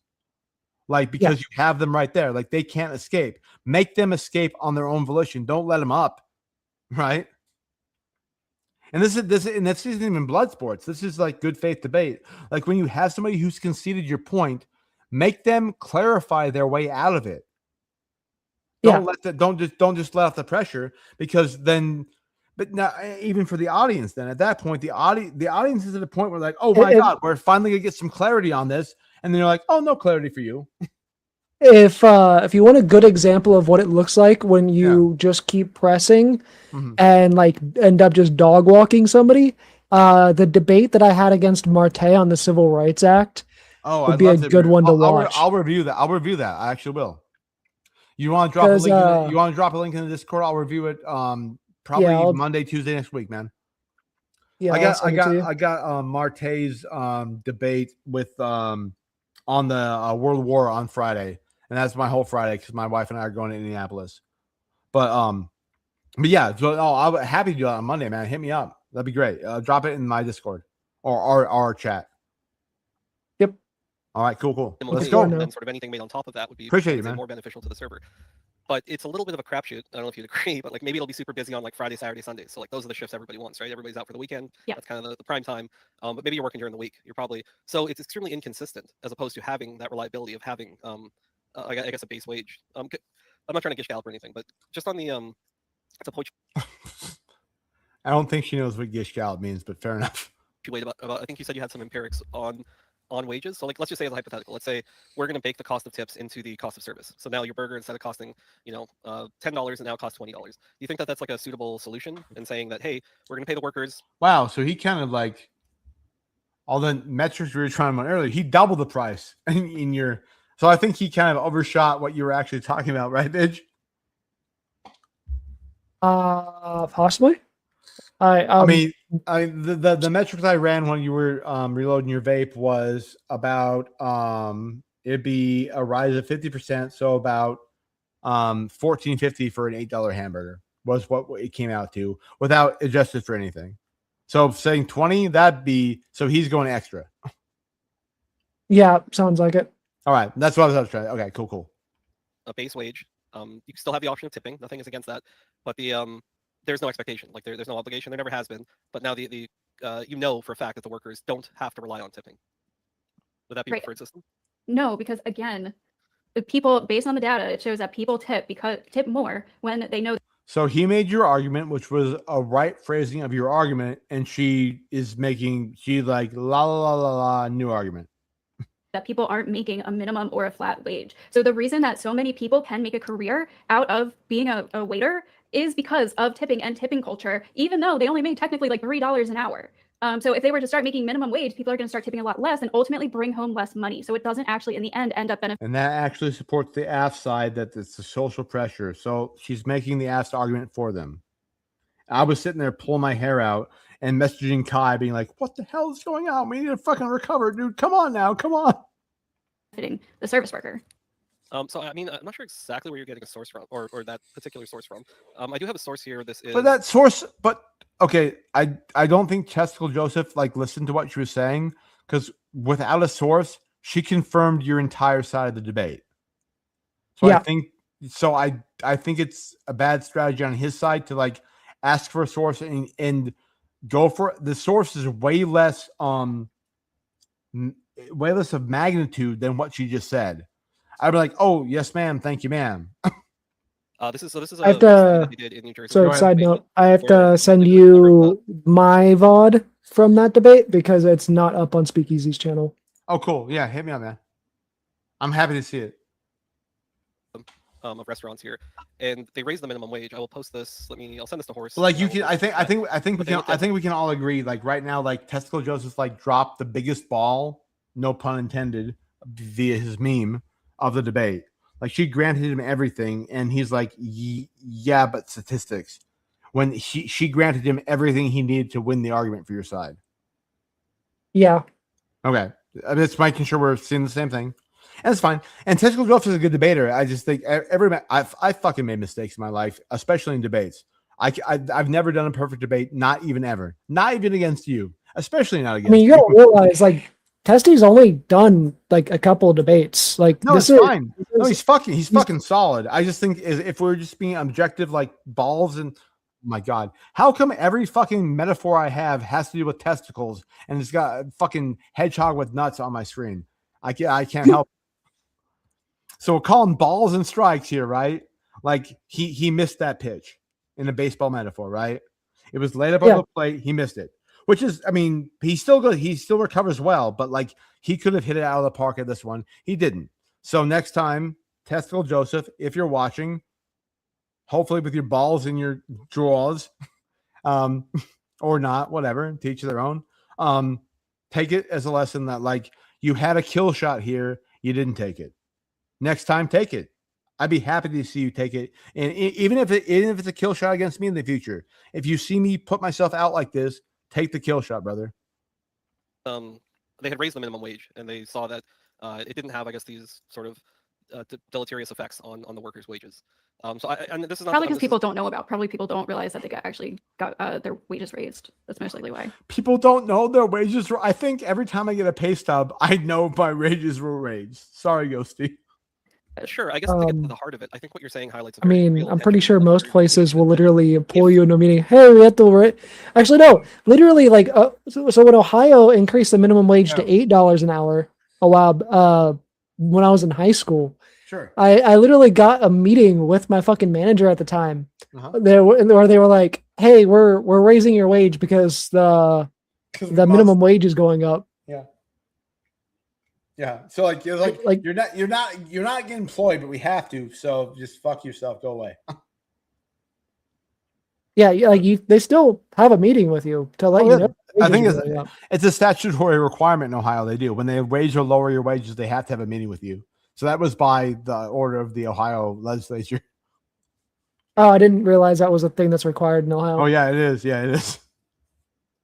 I mean, no offense to you. I'm sure you're a very handsome, lovely gentleman. I've seen you, so I know you are. But like, say, like, they were like, "Oh fuck, we got to call everybody in here and tell them we're raising their wages." that was not a voluntary acquiescence of the employer. That was part of statutory law in Ohio. Honestly, fair. And that's probably how it should be, anyways. I would think so, especially if you're lowering. I mean, I would say but the whole point that she's trying to make is like people don't, and Ghosty's great. I'm not trying to talk shit on Ghosty. She's like, well, people don't know when their wages are raised. Like, okay, so I made $1,500 one month on my paycheck, right? Like I worked a whole 40 hours a week every month or every week, and came back with $2,700 on my own paycheck, and come up with $3,500 the next paycheck. Like I'm gonna be like, huh. I didn't notice that. I didn't notice I had extra $700 in my account. Like, even if I'm not going to ask questions, like, well, why did you pay me more? Like, I would at least notice that. And wouldn't you? Yeah. So that's where I think I'm not sure what she's going on here, but that's the whole thing. Like, oh, well, nobody would notice. I mean, I would, if my paycheck, if I worked the same hours every week for 4 weeks, right? And one paycheck was $4 less than the other one, I would notice and I would have questions.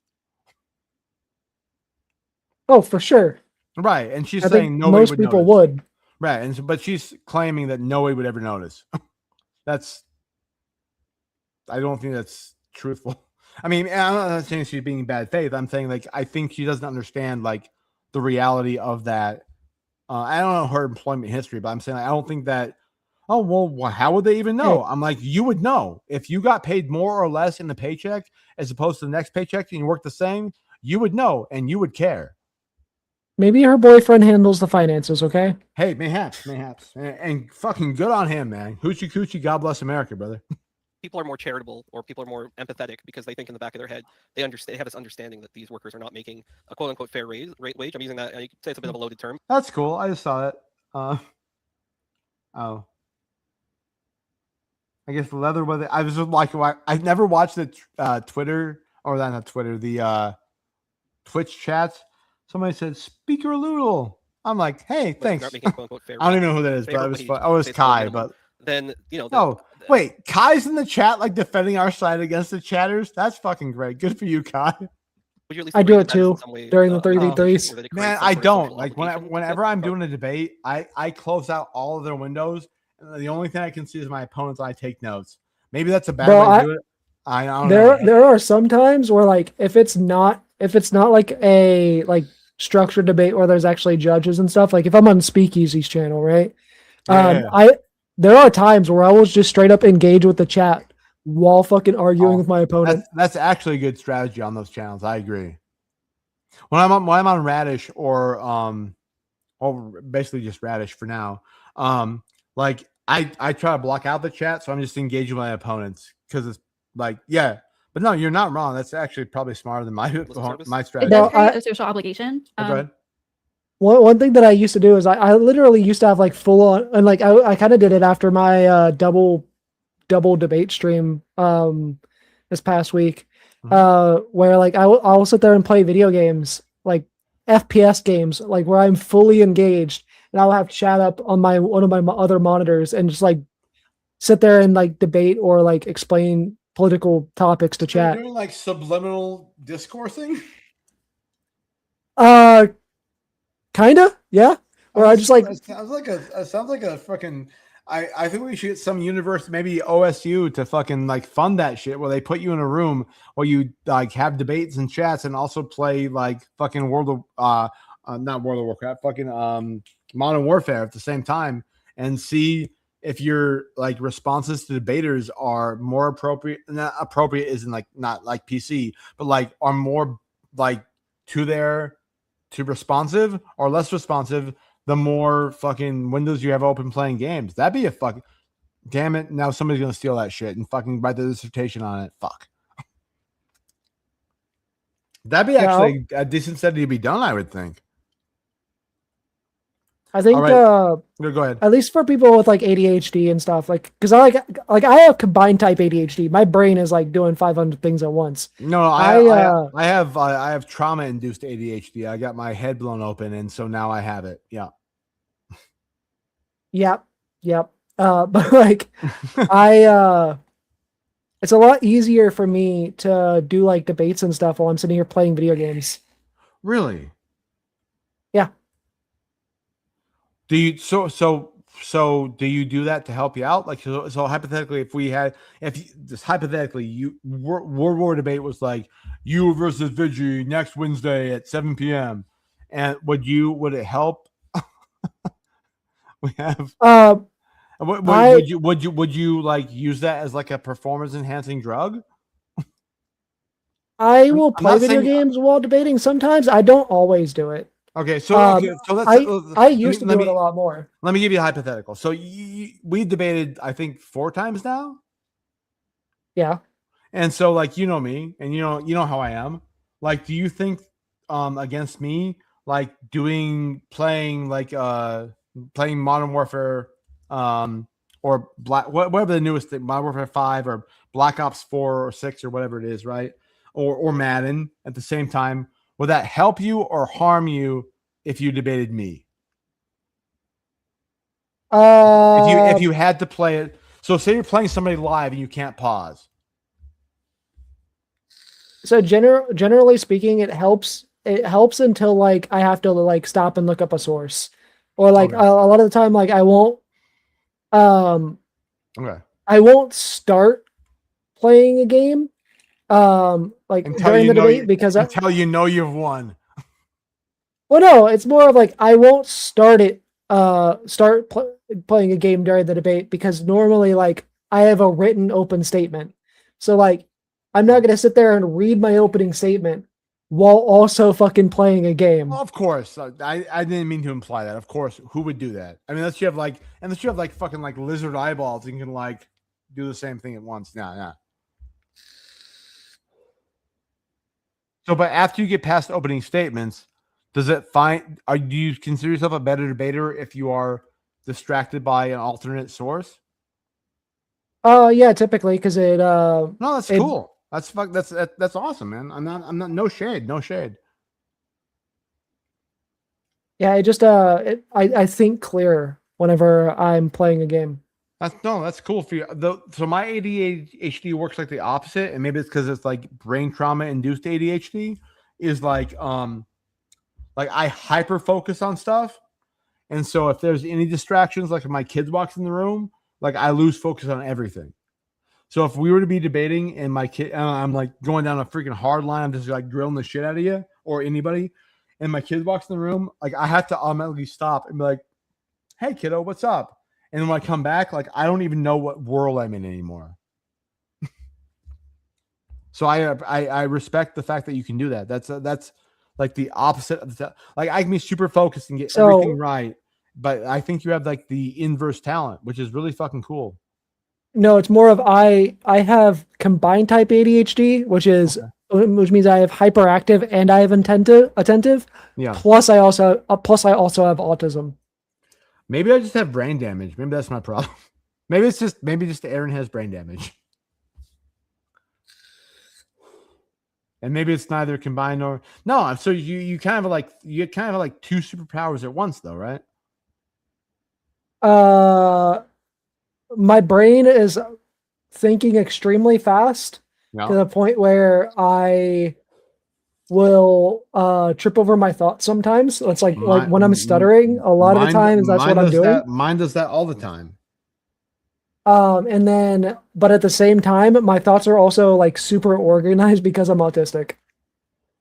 So autism is your blessing for your ADHD. So it's like the focus crystal and lightsaber that lets everything come through, to use a Star Wars metaphor. Yeah, pretty much. Were it not for the autism, you'd be lost in the sauce. But because of it, it allows you to focus your other different mental disability. I don't want to say your other mental abilities, I would say, actually, to be functional and actually a boon to you. Yeah, pretty much. That's fucking cool, man. All right, so I only have like another 8 or 9 minutes to go through this before my wife's going to come out here and stab me with a screwdriver in my neck. So let's go through what we can. I think we've done well here, but that's well, actually, let me try to. But again, I don't think that's Let's get to where you come back in. Or would you mind if we just go to your and my closing statements and we can finish out that way? That's fine, yeah.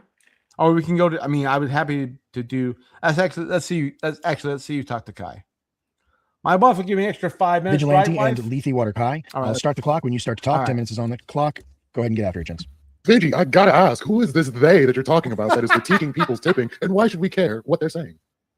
Yeah, we can literally just search tip on social media and see hundreds of posts of people fucking bitching that they didn't get tipped, whether it's a server, whether it's a DoorDash driver. It happens all the time. You actually see a bunch of dicks, but whatever. And you mean to tell me that these people weren't feeling that way, but now all of a sudden, because we have social media, now we see what was on their mind? There's a bunch of dumb opinions out there. You know what they say about no, they were absolutely feeling that way. That's part of the problem, is the societal expectation to tip that is caused by the tipping culture that we have, where people aren't paid properly in order. I may or may not have informed this argument to actually be able to live off of the income that they make. And how many of these people are not providing a service worthy of tipping?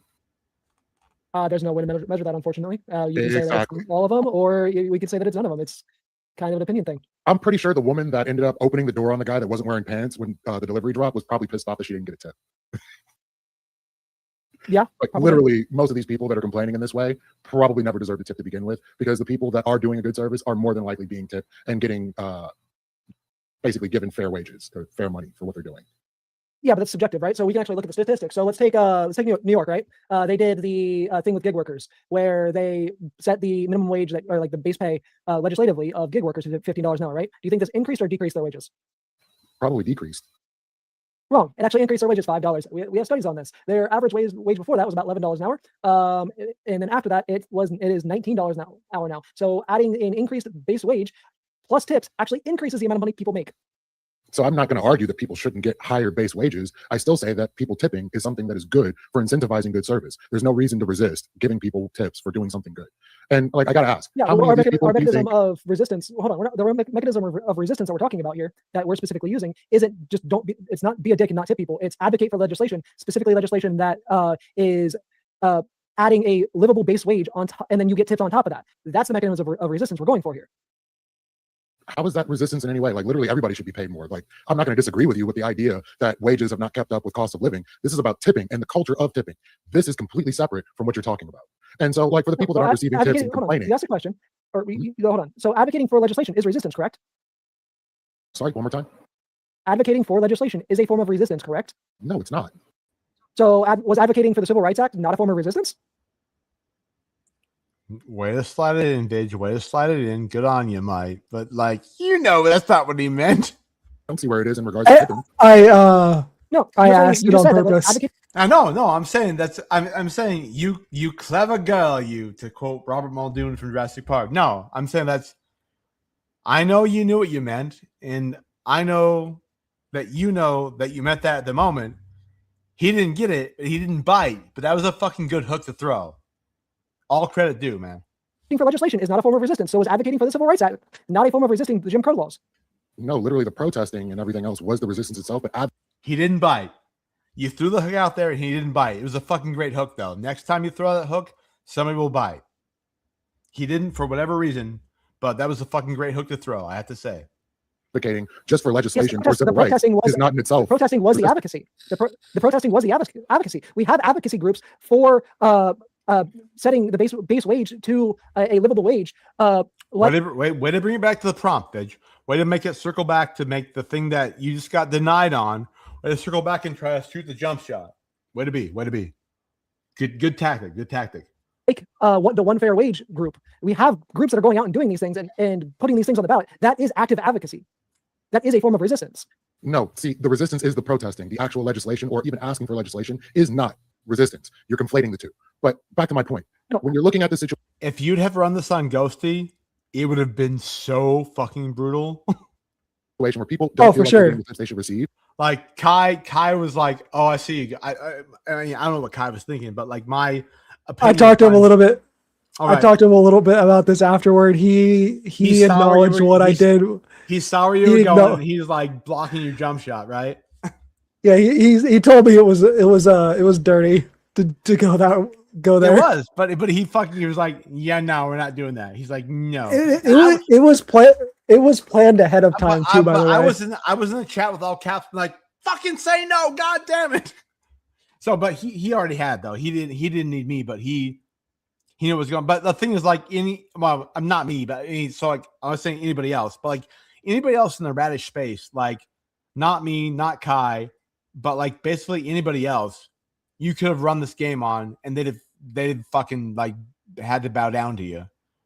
It's just the fact that you were against me and Kai, but you didn't even know you were going to be against me, was like the whole problem here, right? You had the fucking wild card in the deck. It was one that I knew Lethe wouldn't bite the bullet, but I also knew that it would fucking kill him inside not biting the bullet on that one. Right? Yep. But good for him being like fucking like being agile on his feet, right? Are those people maybe not built for the service industry or to be doing what they're doing? Not necessarily, because whether or not you're getting tipped is it's a subjective thing. Whether or not you're actually you mean it's a function of whether or not they actually do. It's fucking me. Like doing a good job is subjective to the person doing it, and it's not necessarily. Wait. I think you've misspoke. Like, it's not subjective to the person doing the job. Like, I can be doing a shitty job and think I'm a great job because I'm a retard, right? But it's subjective to the person receiving the service, right? That's what you meant. Yeah. I know. I'm just fucking. I that's what you meant. I was just being a dick on purpose, just to make fun. You're good, man. No, I knew what you meant. I don't think you may have misconstrued it either. I'm just like now looking back. I'm like, oh, whoop. The pronoun was in the wrong place in the sentence. You didn't diagram it right. Womp. I love you, brother. Whether or not you get tipped isn't necessarily a representation of whether or not you're doing a good job, because of the social pressures to tip regardless. But just because there's social pressures, all of a sudden it's a cultural thing. Like, this isn't really the case. Like, maybe the case may be that that's what we're talking about when we talk about tipping culture. Is the societal pressures to. Hey, good job on freaking Kai to go back there and attack Groofus, because Groofus isn't here to defend himself. That's actually very smart. Tip, regardless of whether or not you're getting good service. Tipping is not a bad thing. Having the ability to tip, or that we should tip, is not a bad thing. The fact is the societal pressures that come with the tipping culture that we have. And here's just in general a strategy, and I know you already take advantage of this video, or not take advantage, but you already leverage this. But like, if somebody is asking you a difficult question in a 3-on-3 debate, like, forget what their question is and start addressing the positions of the other two people who can't defend themselves. It's kind of shitty to do that, but like, if you don't, I'm not saying Kai doesn't have an answer. I think he does. But like, if you are ever like confused about what the person asking you questions in a 10-minute like one-on-one, just defer and attack everything else everybody but the person in front of you said. So take good notes and then attack them. Like that's a good strategy, right, Vidge? Yeah. Yeah. I mean, it's not the most honest strategy, but that's a good one. I don't think what Sky's doing, but I'm just saying like that it brought to mind that that's a good strategy. Where people aren't paid enough of a wage in order to actually survive creates the culture where people are shamed for not tipping, and that is the problem. This is wild. So like if you go to 7-Eleven, there's a guy outside asking you for, you know, whatever spare change you have. Is this all of a sudden a massive social pressure? No, he didn't. Way to make it. I give Kai credit here for making it like take it to the reductum ad absurdum, right? Like make it the craziest thing. I mean, there were crazier things, but that's a pretty good like base crazy thing. I mean, there's no social pressure to help the homeless. We actually typically the societal thing right now, unfortunately, is to just throw the homeless in jail. I mean, that was a dodge, Vidge, but I got where you said it. I get you. I get you. So It like, was that's exactly what I'm saying. absolutely a You are not dodge. in any I way know. You even had the head move like you were literally dodging at the same time you were verbally dodging. It's pretty great, brother. being pressured to do something in the sense that there's actually a consequence for you doing it or not doing it. We all receive the benefit, like if you give some money to the homeless guy, or if you tip your server well, you're incentivizing one thing or another. In no way is this like a pressure that you have to succumb to. So, Vidge, if I was you right here, I would have said like, so if I give money to the homeless guy and he goes into the bar and buys a shot of whiskey, does he tip the server? I mean, it's a nonsensical point, but I think it would kind of like been like a bit of a. It would have made Kai like take 3 steps back and like maybe give some room. Yeah, Yep, but there's a persuasion. massive difference here, I'm sorry. right? There's no societal pressure to help the homeless. There's a societal pressure to tip people because if you don't, you're going to get flamed on social media for it. Oh no, I'm going to get flamed on social media. Why should I care? Are they feeding me? Are they bringing my food to my table? Like, why do I care about their? It's also like kind of weird to like ask like Kai that as opposed to like a person who's like a Wall Street banker. Like, I think a Wall Street banker who has no social media presence would care way more if they're being flamed on social media than Kai or you or I would, right? No, I mean, yeah, probably to an extent because we're more used to it, anyways. I mean, because that's kind of like the hazard of being in the space, right? But if I was like, for example, that woman who called the child the N-word and was convicted of it'll be overturned, but that's not the point. I've been convicted of oh shoot, the not reckless disregard, the of disorderly conduct, right? For calling the child the N-word in the park in Wisconsin or Iowa or whatever that was, right? Like her people calling her a bunch of stuff online doesn't really matter because she was not a social media presence and they were going to do that anyway, right? But if you and I said, if we tip somebody or give a homeless person some money or just debated against each other, and half of, let's say, like this will never happen, I don't think, but let's say like half of my people start calling you slurs and half of your people start calling me slurs. Like that's like the territory we're in, right? Pretty much, yeah. Yeah. And so like, but that would, if I was a Fortune 500 CEO who like the only like exposure I had in social media was me and my wife in a beautiful vacation in the Bahamas or in the Cascades or wherever we're on a beautiful vacation, all of a sudden like things start coming up or like this motherfucker didn't tip me and there's like 300,000 of those, like that would have much more influence over that CEO than it would over you or me or Kai, right? Yeah. Okay, yeah, I just think that was a point that could have been pushed that wasn't. And that's fair. They're like assholes. Everybody has one. I'm just So again, I think, and that's why it's good to watch these back. Like I think I found like 6 things I could have done better so far, and we're not done yet. But like, and so I'm just trying to like take like the debate coach objective perspective and say like I think like if there could be and the thing is like you will meet more people who have the same position that Kai has here, and so like take this to, if you want to, frame the questions in a way like give the hypothetical CEO question instead of the one you raised, and then see how they react. Maybe they have a great answer. Maybe they don't know what the fuck's going to hit them. Who knows, right? that's true. Yeah. So that's yeah. Just like you, I don't get. The whole point of this is like everybody who watches this Should we just go out there and freaking kill some people in the debate? Metaphorically speaking, obviously. Let's just go out here and freaking kill some debate people from now on, eh? I don't give a fuck whether I don't give a fuck about other people's opinions. Not the But Charlie that's true. Kirk way. That's the reason why we have this. Oh yeah, societal no, pressure wait, around no, tipping. not I don't that feel way. that from a lot of people. They may feel that way, but all the same, none of this has changed. The tipping culture has always been the same, and you tend to want to tip people that do good work, or at least adequate work. If they're doing poor work, they need to change their business. That's not the reason why the majority of people tip. It's because we feel bad for them because they're not actually getting paid a decent wage. I've never tipped anyone feeling bad for them because they don't. Okay, so the point, so this is the thing is that you made a proposition, right? That was, you didn't say I feel or I did, but that was the implied, like, I've never done this. And he's like, well, I've never done this either. And so, like, the thing about it is, like, logically they're equally valid, even though I think yours has more weight, Bidge. Like, it's kind of a wash in the rhetorical argument at this point. Have a living wage. I tip people because they're good workers. I tip the guy that when I go to the curry place because he's the only guy in the back and he's a small shop owner. Of course, I want to tip the dude. I feel like he's doing something great and I want his business to survive. I don't think this is a bad thing. And I think it should be. What was the statistics that the person that Ghosty brought up on your side? That people tip more whenever they don't feel like people are getting Damn it, Ghosty! a proper wage. That is evidence to what I'm saying. When we talk about the people not getting, And this is what I said. I capitalize on it. culture. No, that's what I said. I said Ghosty is the best player on your team. It was really 4-on-2, to be honest.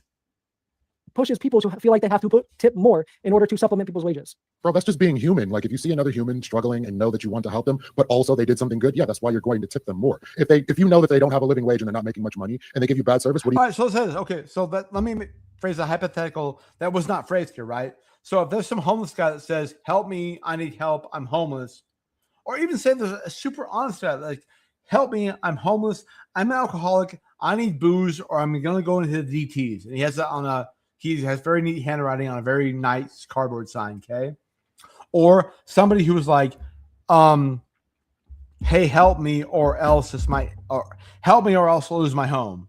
Like, which one of those would you be more inclined to, like, give money to? If I have the money, I'm probably gonna help either of them. Honestly, I've actually given money to the homeless in the past. No, that's fine. No, I've done the whole, like, I don't think it's an asshole. Like, if I see guys who's homeless, I need food, right? I go buy them like 3 meals and give it to them.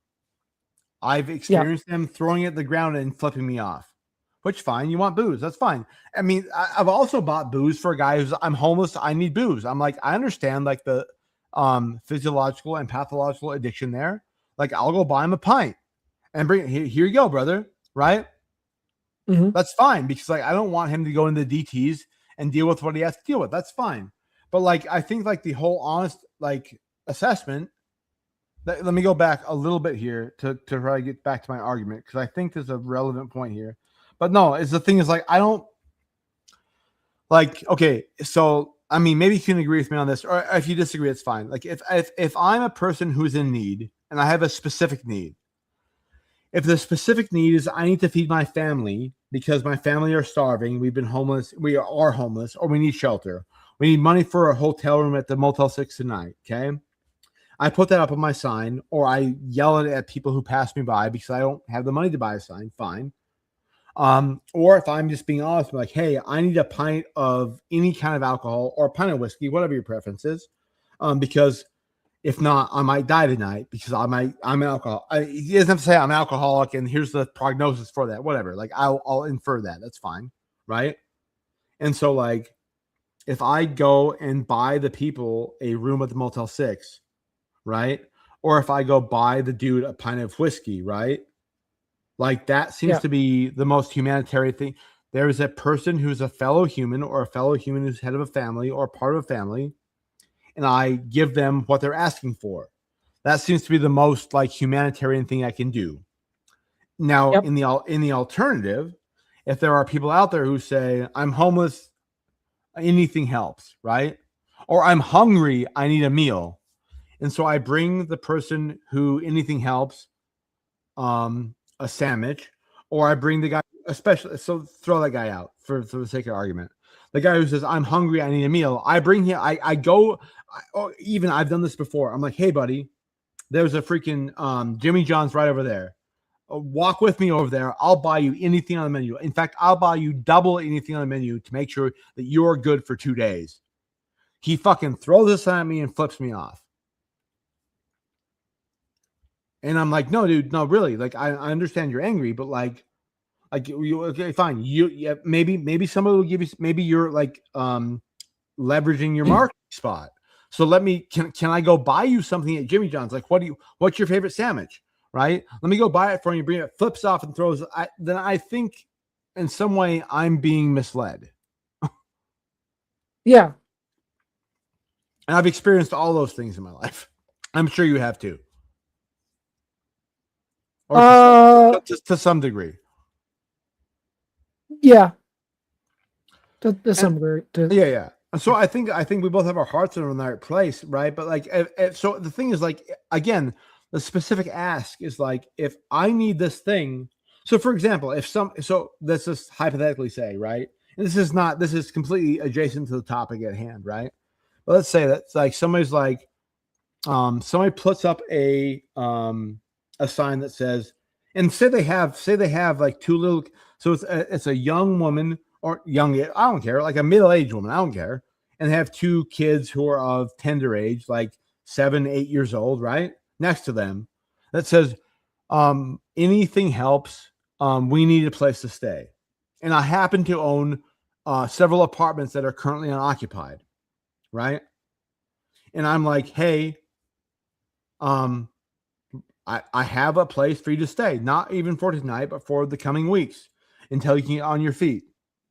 If I offer to that and the mother throws a sign at my feet and tells me to go fuck myself, that leads me to believe that what she was asking on the sign is manipulating her children for her gain, whatever that is, and they're not actually interested in what they're saying. Is that a fair assessment? Yeah, or they're doing the thing that's unfortunately way too common, and they're faking being homeless. Yeah, exactly. I mean, oh my gosh, there's that case in Nebraska from 4 years ago where the guy was out there because apparently in Omaha, Nebraska, this guy would like go in his Ferrari. He was a lawyer from fucking New York or New Jersey, actually. He would fly to Nebraska, rent a Ferrari just to look cool or get the bitches or whatever, right? Drive around and panhandle in Omaha and Lincoln on day-to-day basis, right? And would make enough money panhandling. He would like put on like tattered garbs he got from the local Goodwill or the local Salvation Army and like cut himself up and roll in pig shit. And he would make more money in the week than he would in a lawyer in New Jersey panhandling for the 2 days in Nebraska. Like that was a real case. Yeah. And so he got convicted of fraud and like got his bar license stripped. But like that was only after like 6 years of him actually doing that and making hand over fist. I'm not suggesting anybody in the chat ever do this, but like that's how like susceptible. So I would agree that the people, so this is to steel man your position in the debate we had, right? That people are susceptible to guilt and shame culture 100%. And these are all examples I'm trying to give of that. Yep. I just think that as we argue in the debate, I think tipping culture is kind of separate from that. Like I agree these things exist. I think tipping culture is separate from that.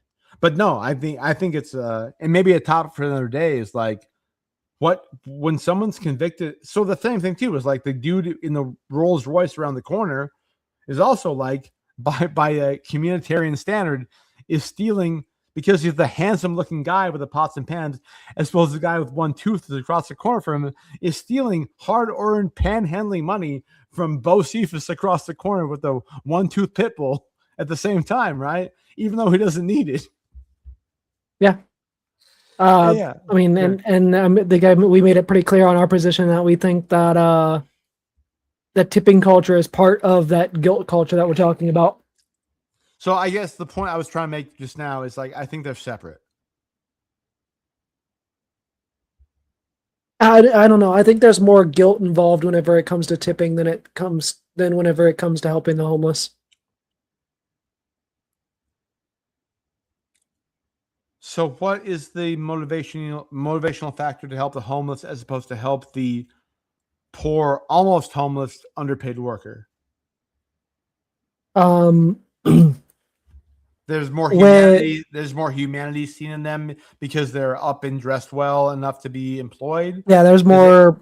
All right, so People see more humanity, and so it's like a yeah. so it's like a pity argument, like Nietzsche's idea of pity, right? Like when you pity somebody, you dehumanize them. So the people on the streets we already dehumanized, so we feel some necessity and some perverse moral incentive to pay them off, as opposed to people who are actually part of our community we should help.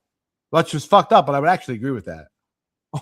Yeah, and I mean, honestly, like whenever I'm saying like there's not really like generally speaking a incentive to help the homeless, I mean I'm also talking about like the fact that we don't really as a society do anything to actually help the homeless. Right. In America. Do you mean a moral incentive? I think you were talking about moral incentive, right? Or you mean I guess you would have to. So we talked about there is a moral incentive, but like so not a pragmatic incentive. Like we don't benefit pragmatically from helping the homeless. Is what you mean? I think, right? Kind of. So like. I'll clarify that. I'm sorry. I'm clarify. So, I mean, I'm like talking mostly as like as society as a whole. Well, no, right? I grant you that. I grant you that. Yeah, we like when we look at society as a whole, right? We instead of helping the homeless, like we have certain nonprofits that were recently like massively defunded by the Trump administration, right? Yeah, and like their whole purpose was to help the homeless. I agree. Trump's done some fucked up shit. Okay. I'll grant you all that. And not only do I grant you that, I agree with you. I agree with you on that. So, but let's get back to brass tacks.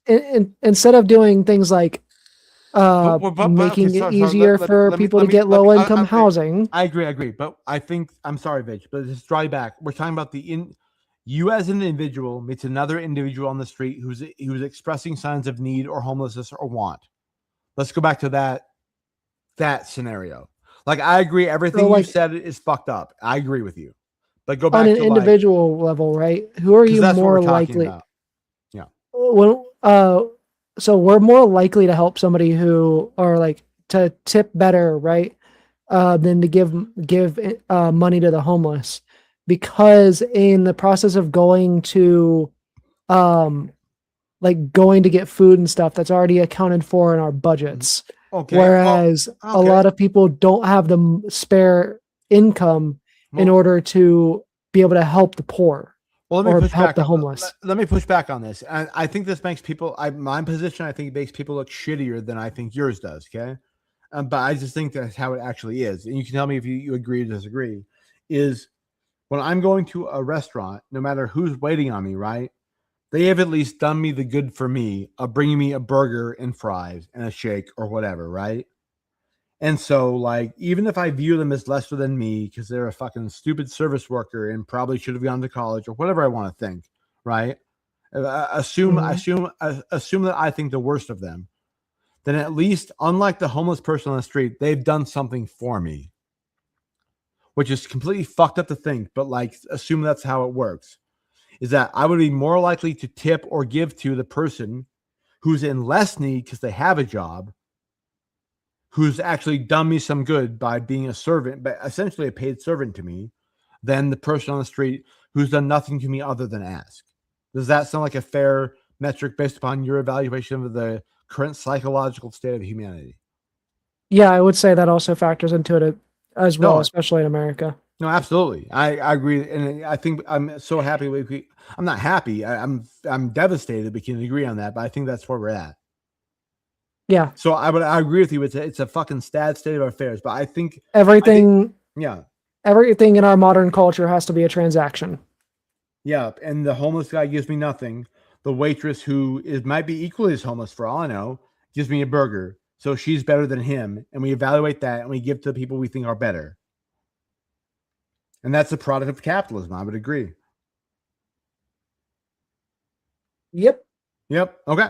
Well, let's proceed to see how much we can get through. No, this has been great, Paige. Let's see how much we can get through. I want to see your and my closing statements before we go. If my wife sticks a screwdriver through my eye socket before we're done, well, at least it'll be on camera. Of course, I want to tip the dude. I feel like he's doing something great, and I want his business to survive. I don't think this is a bad thing. I think it should be. What was the statistics that the person that Ghosty brought up on your side? That people tip more whenever they don't feel like people are getting a proper wage. That is evidence to what I'm saying. Take Ghosty's name out of your damn mouth. When we talk about the people not getting paid decent enough makes people feel like they have to tip more. That shows that the tipping culture, it pushes people to feel like they have to tip more in order to supplement people's wages. Bro, that's just being human. Like if you see another human struggling and know that you want to help them, but also they did something good, yeah, that's why you're going to tip them more. If you know that they don't have a living wage, and I think that's the point we just made. So I think we're good on that point. So sorry, I'm not trying to cut. You did go on that cross. I think you did well. Let's try to cut to UMI's closing so I don't get stabbed in the eyeball with the flathead screwdriver. I end up going first, don't I? Son of a bitch. Let's see how I did. I don't even remember.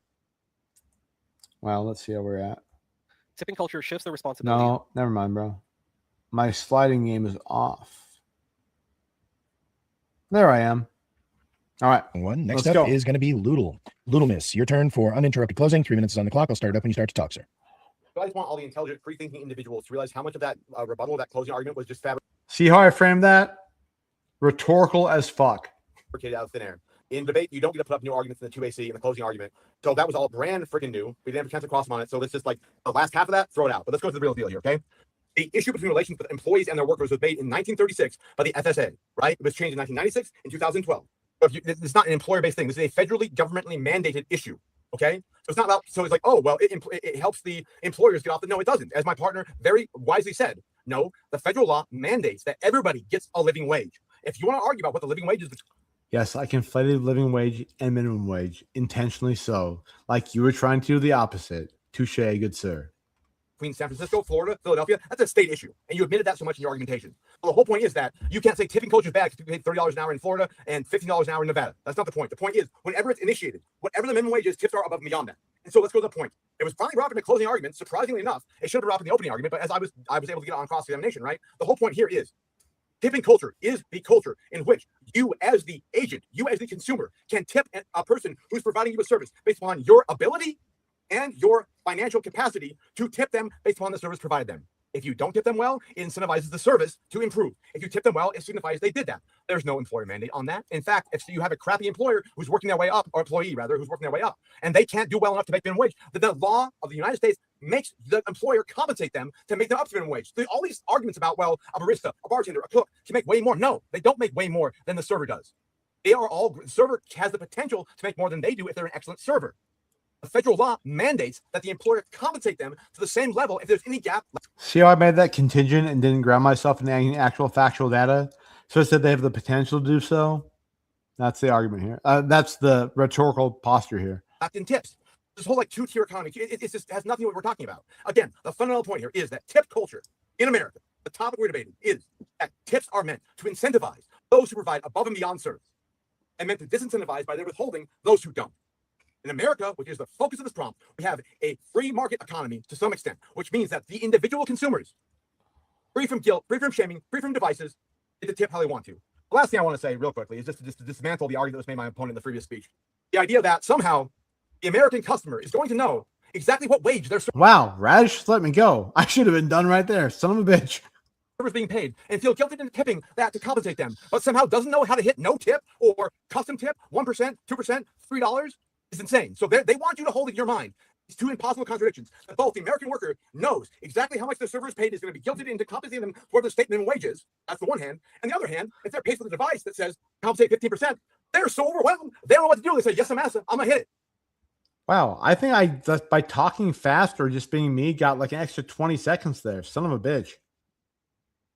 Next time you're up, Vidge, just fucking like just talk super fast and gesture hard, and you'll get an extra 20 seconds.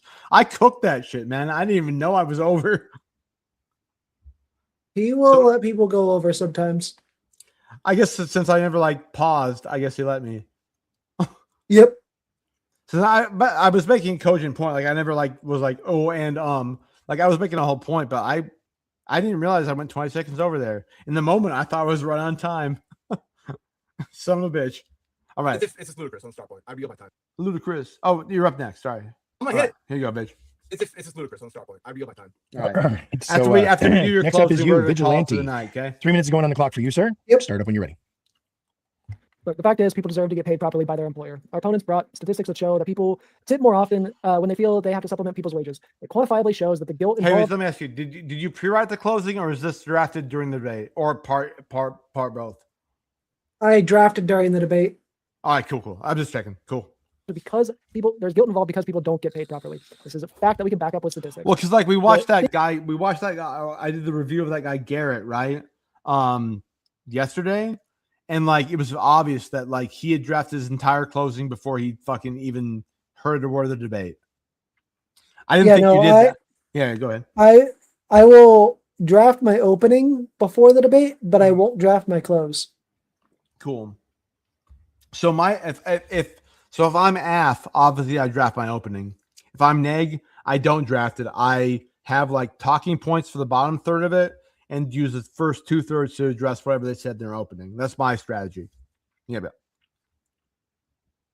thing is, when we talk about tipping, the way that tipping should work is exactly what Loodle said earlier during my thanks, conversation. Fidge. It should work where people are tipping because they feel like they got great service. That is how it in reality ought to work. But that's not how it in reality it does work, because in reality, people tip more when they feel like the person that is servicing them doesn't get paid enough. However, what this does not show, hold on. Well, yeah. I mean, I don't think so. I really appreciate how you slid in there how they tip because they feel the person servicing them doesn't get paid enough, right? But the real thing is like whether or not they provide a good service. So I brought up the New York bill, right, where they passed the base wage for gig workers. I was using Ghosty's statistics to my advantage. No, I know you were. You were. You did great. Base wage plus tips would decrease their overall wages. It shows that it in fact does actually increase their wages. It's just like when me and Ghosty were talking. We were talking about the bartenders, right? You brought the reason it up. why bartenders Good job. statistically are more successful is because the money that they make on average before their tips is around $16 an hour throughout the country. The more wages people make on their base wage improves the amount of money that they make. Also, resistance, right? So resist is defined as to exert oneself as to counteract or defeat. Advocating for the legislation. It would have been so great if that would have been brought up by fucking Groovus in your 1AC. What we are talking about is definitionally a mechanism of resistance.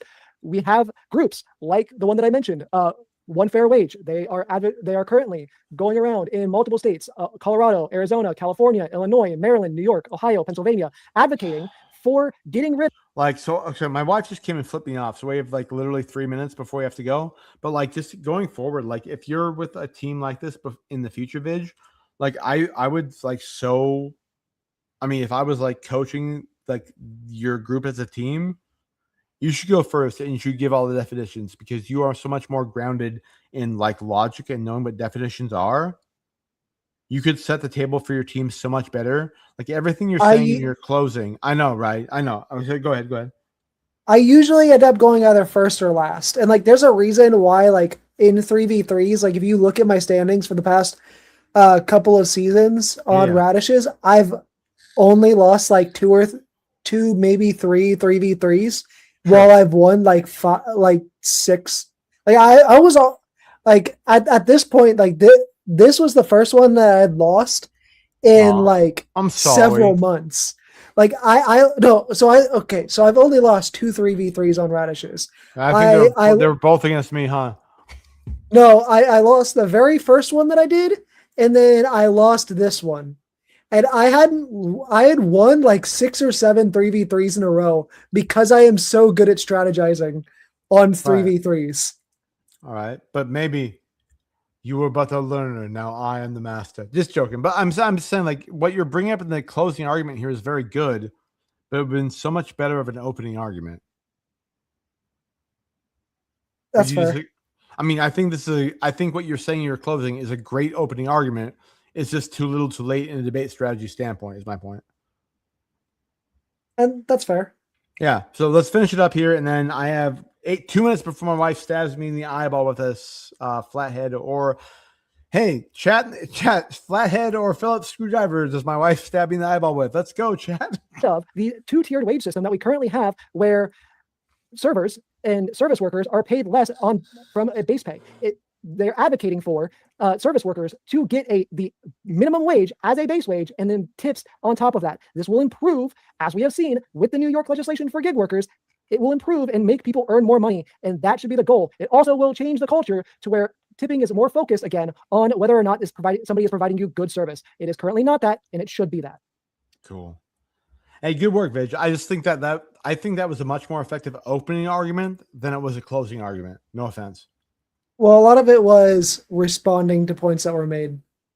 Yeah, you were trying to like the basket had like 8 holes in it, and you're trying to like gather it up and like let the water. One of the not sit reasons out. why I end up going last a lot, Yeah, in you these, yeah. is because I'm really good at filling the holes. Sure. No, you are. But the same thing is like if you went first, right? You'd be much better at like not allowing there to be any holes. Like if you would come out and define all the terms, that's what I went third, right? And I defined the shit out of your entire team. No offense. And that kind of set the tone for the whole debate. And then because you didn't get to speak then until the last argument, like we had 3 people agreeing to my definitions before you got to talk again. Yep. So that's kind of how. So I mean, it's a strategic thing, right? So it's midnight. My wife is going to stab me in the eyeball with a flathead screwdriver if I don't say goodbye now. I love you, chat. Vidge, hit me up whenever, man. Let's go through this again, okay? Much love. All right, later. Bye, chat. Bye, people. Oh my God, it hurts so bad. Oh no. Oh no, God. Oh, it hurts. It hurts. Oh God. What?